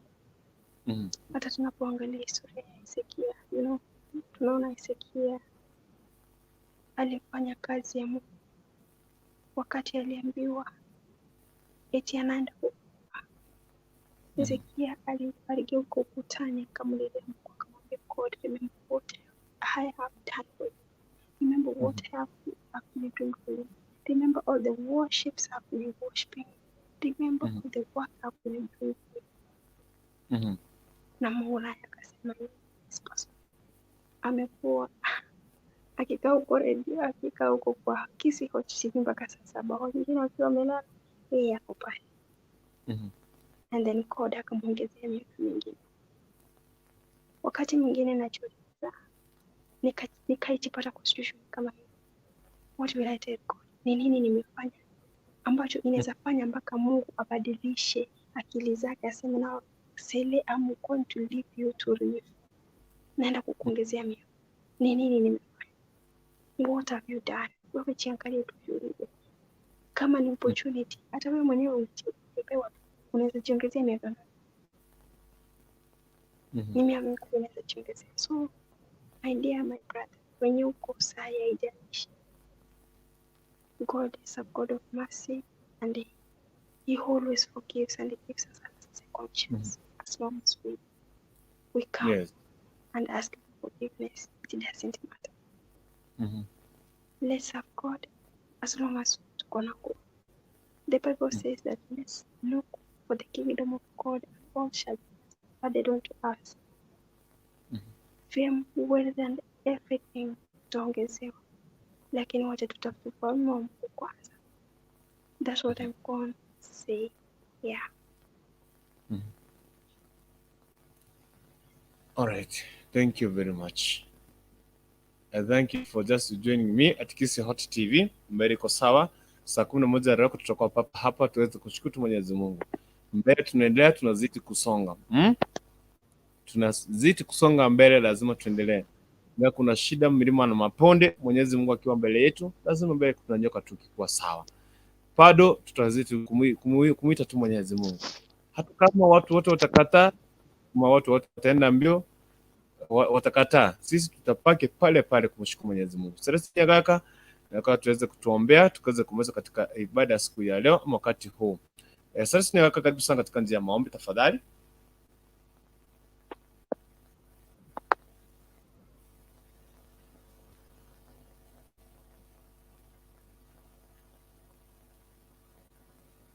Unanipata Celestine?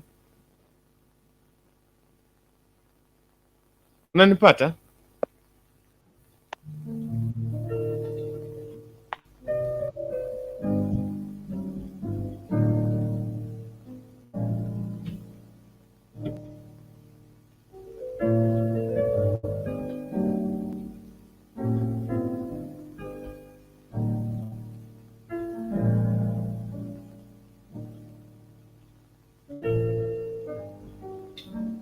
Sasa nataka tuombe tumalize tafadhali. 48 baada ya tarehe 5 mwezi wa 7 mwaka 2021. Tunashukuru Mwenyezi Mungu kwa afya na neema zake. Chosha Mojere na wapate lauda kila siku mingi sana bila kuingia mtandao, lakini barabara nina wacheke. Asante sana my brother, long time indeed. Mbele na endelea, ninazidi kutembea, maombi huu yasikie. Ee Bwana unipandishe, mbele nina endelea, ninazidi kutembea, maombi huu yasikie. Ee Bwana unipandishe, Ee Bwana niinue kwa imani, nisimame nipande milima yote. Ee Bwana unipandishe, Ee Bwana uniinue kwa imani, nisimame nipande milima yote. Ee Bwana unipandishe, Ee Bwana uniinue kwa imani, nisimame nipande milima yote. Ee Bwana unipandishe. Wacha Mwenyezi Mungu akakupandishe. Ee Bwana nipandishe kwenye milima na mabonde, nahitaji mkono wako Bwana. Kwenye shida na dhahabu, nataka niongoze mtakatifu. Shida zangu nazileta kwako Bwana. Wale wagonjwa tuwalete mkono mwako Bwana. Ee Bwana wapandishe, utakatuinue kwa kila jambo, kwa kila aina. Tunapofika mwisho mtakatifu, katuinue, katushike mkono, katuonyeshe njia zako, katuonyeshe fadhili zako na upendo wako mtakatifu. Shedio mbinguni ni wewe, jina lako likamiliwe tu milele. Kabisa ni katika ni harakati kuweza kwenda kumalizia. Ngeze tukumshukuru Mwenyezi Mungu kwa maana naweza kwa pamoja na sisi tangia tuanze. Naomba tunikaweze kumaliza kwa kumshukuru Mwenyezi Mungu kwa kila jambo. So I want to declare this song to you. The next song I want to declare to you, just dedicate your life to Jesus. Give your life to Jesus. And tell Jesus, I'm here. I want you to use me the way you want. This life belongs to you. It doesn't belong to me. You know that life, hiyo maisha kwa nafsi yako. Mwenyewe akiamua kuchukua sasa hivi, anaweza chukua. So tell God that this life of mine, I want to give it unto you in Jesus' name.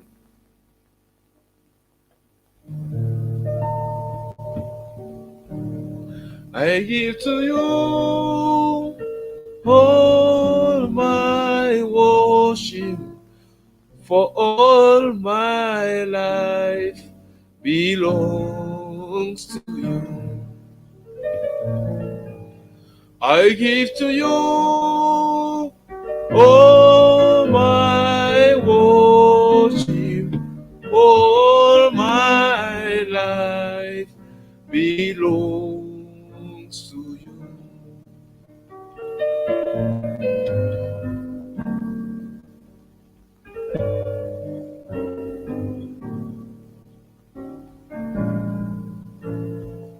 So I want you to, say, I give it to you, all my life, all my worship. I give to you all my worship because all my life belongs to you. So just give all the worship to the Lord tonight.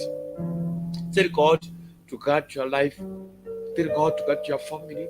tell God to direct you in every situation and in every moment. You know, nadhani unajua haya. Mwisho ni yake Mwenyezi Mungu.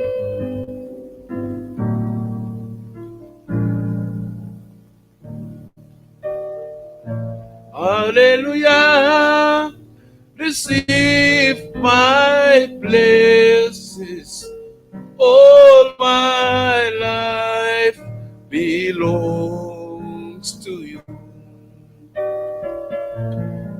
Hallelujah, receive my praises, for my life belongs to you. I give to you all my worship, for my life belongs to you. So I want to pray for you. Become a Celeste network ilimkata.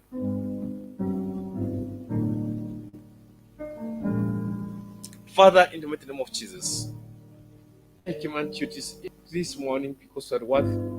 Thank you because you have been with us since we started our program, my God. In People Challenge, you have helped us. We have challenged ourselves. We have challenged, my God. Mahali popote tulipokosa tuende kinyume na mapenzi yako mtakatifu. Tuomba neema na fadhili na ukaze kutusamea dhambi zetu mtakatifu shida mbinguni. Katuongoze, katushike mkono wako Bwana.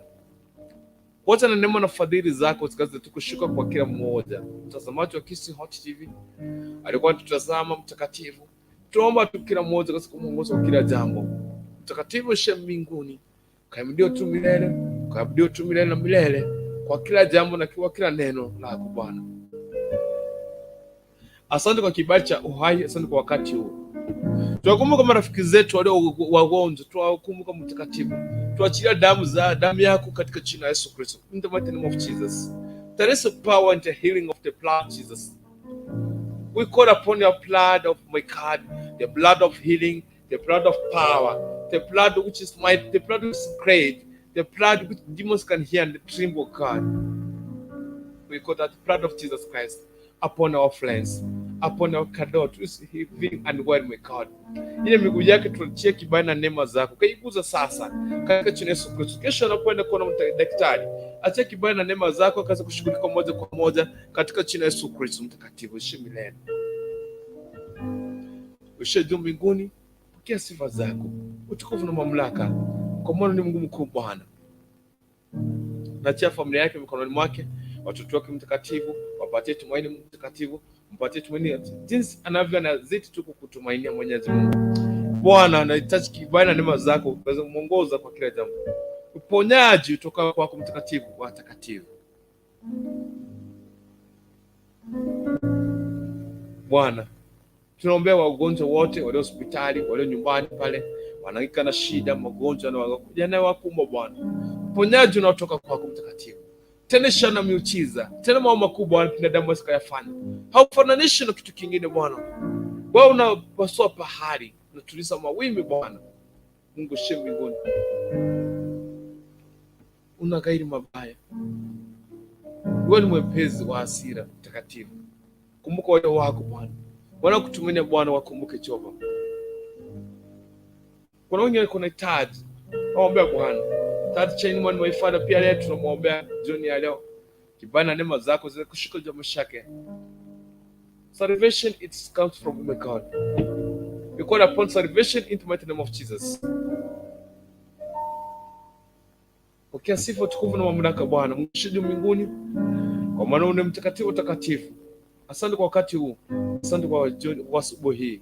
Tuombe kupumzika kwa muda mchache tena kisha kuanza kuroka katika morning glory Bwana.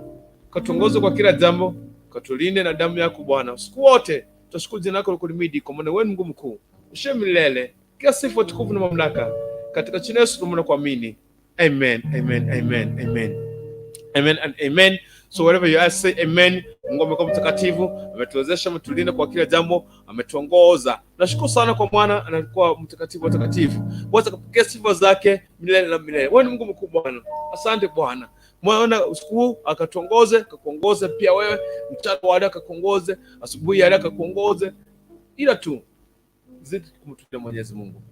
Patana saa 11 ndani ya Roka kama pambazuka na Yesu na neno la siku.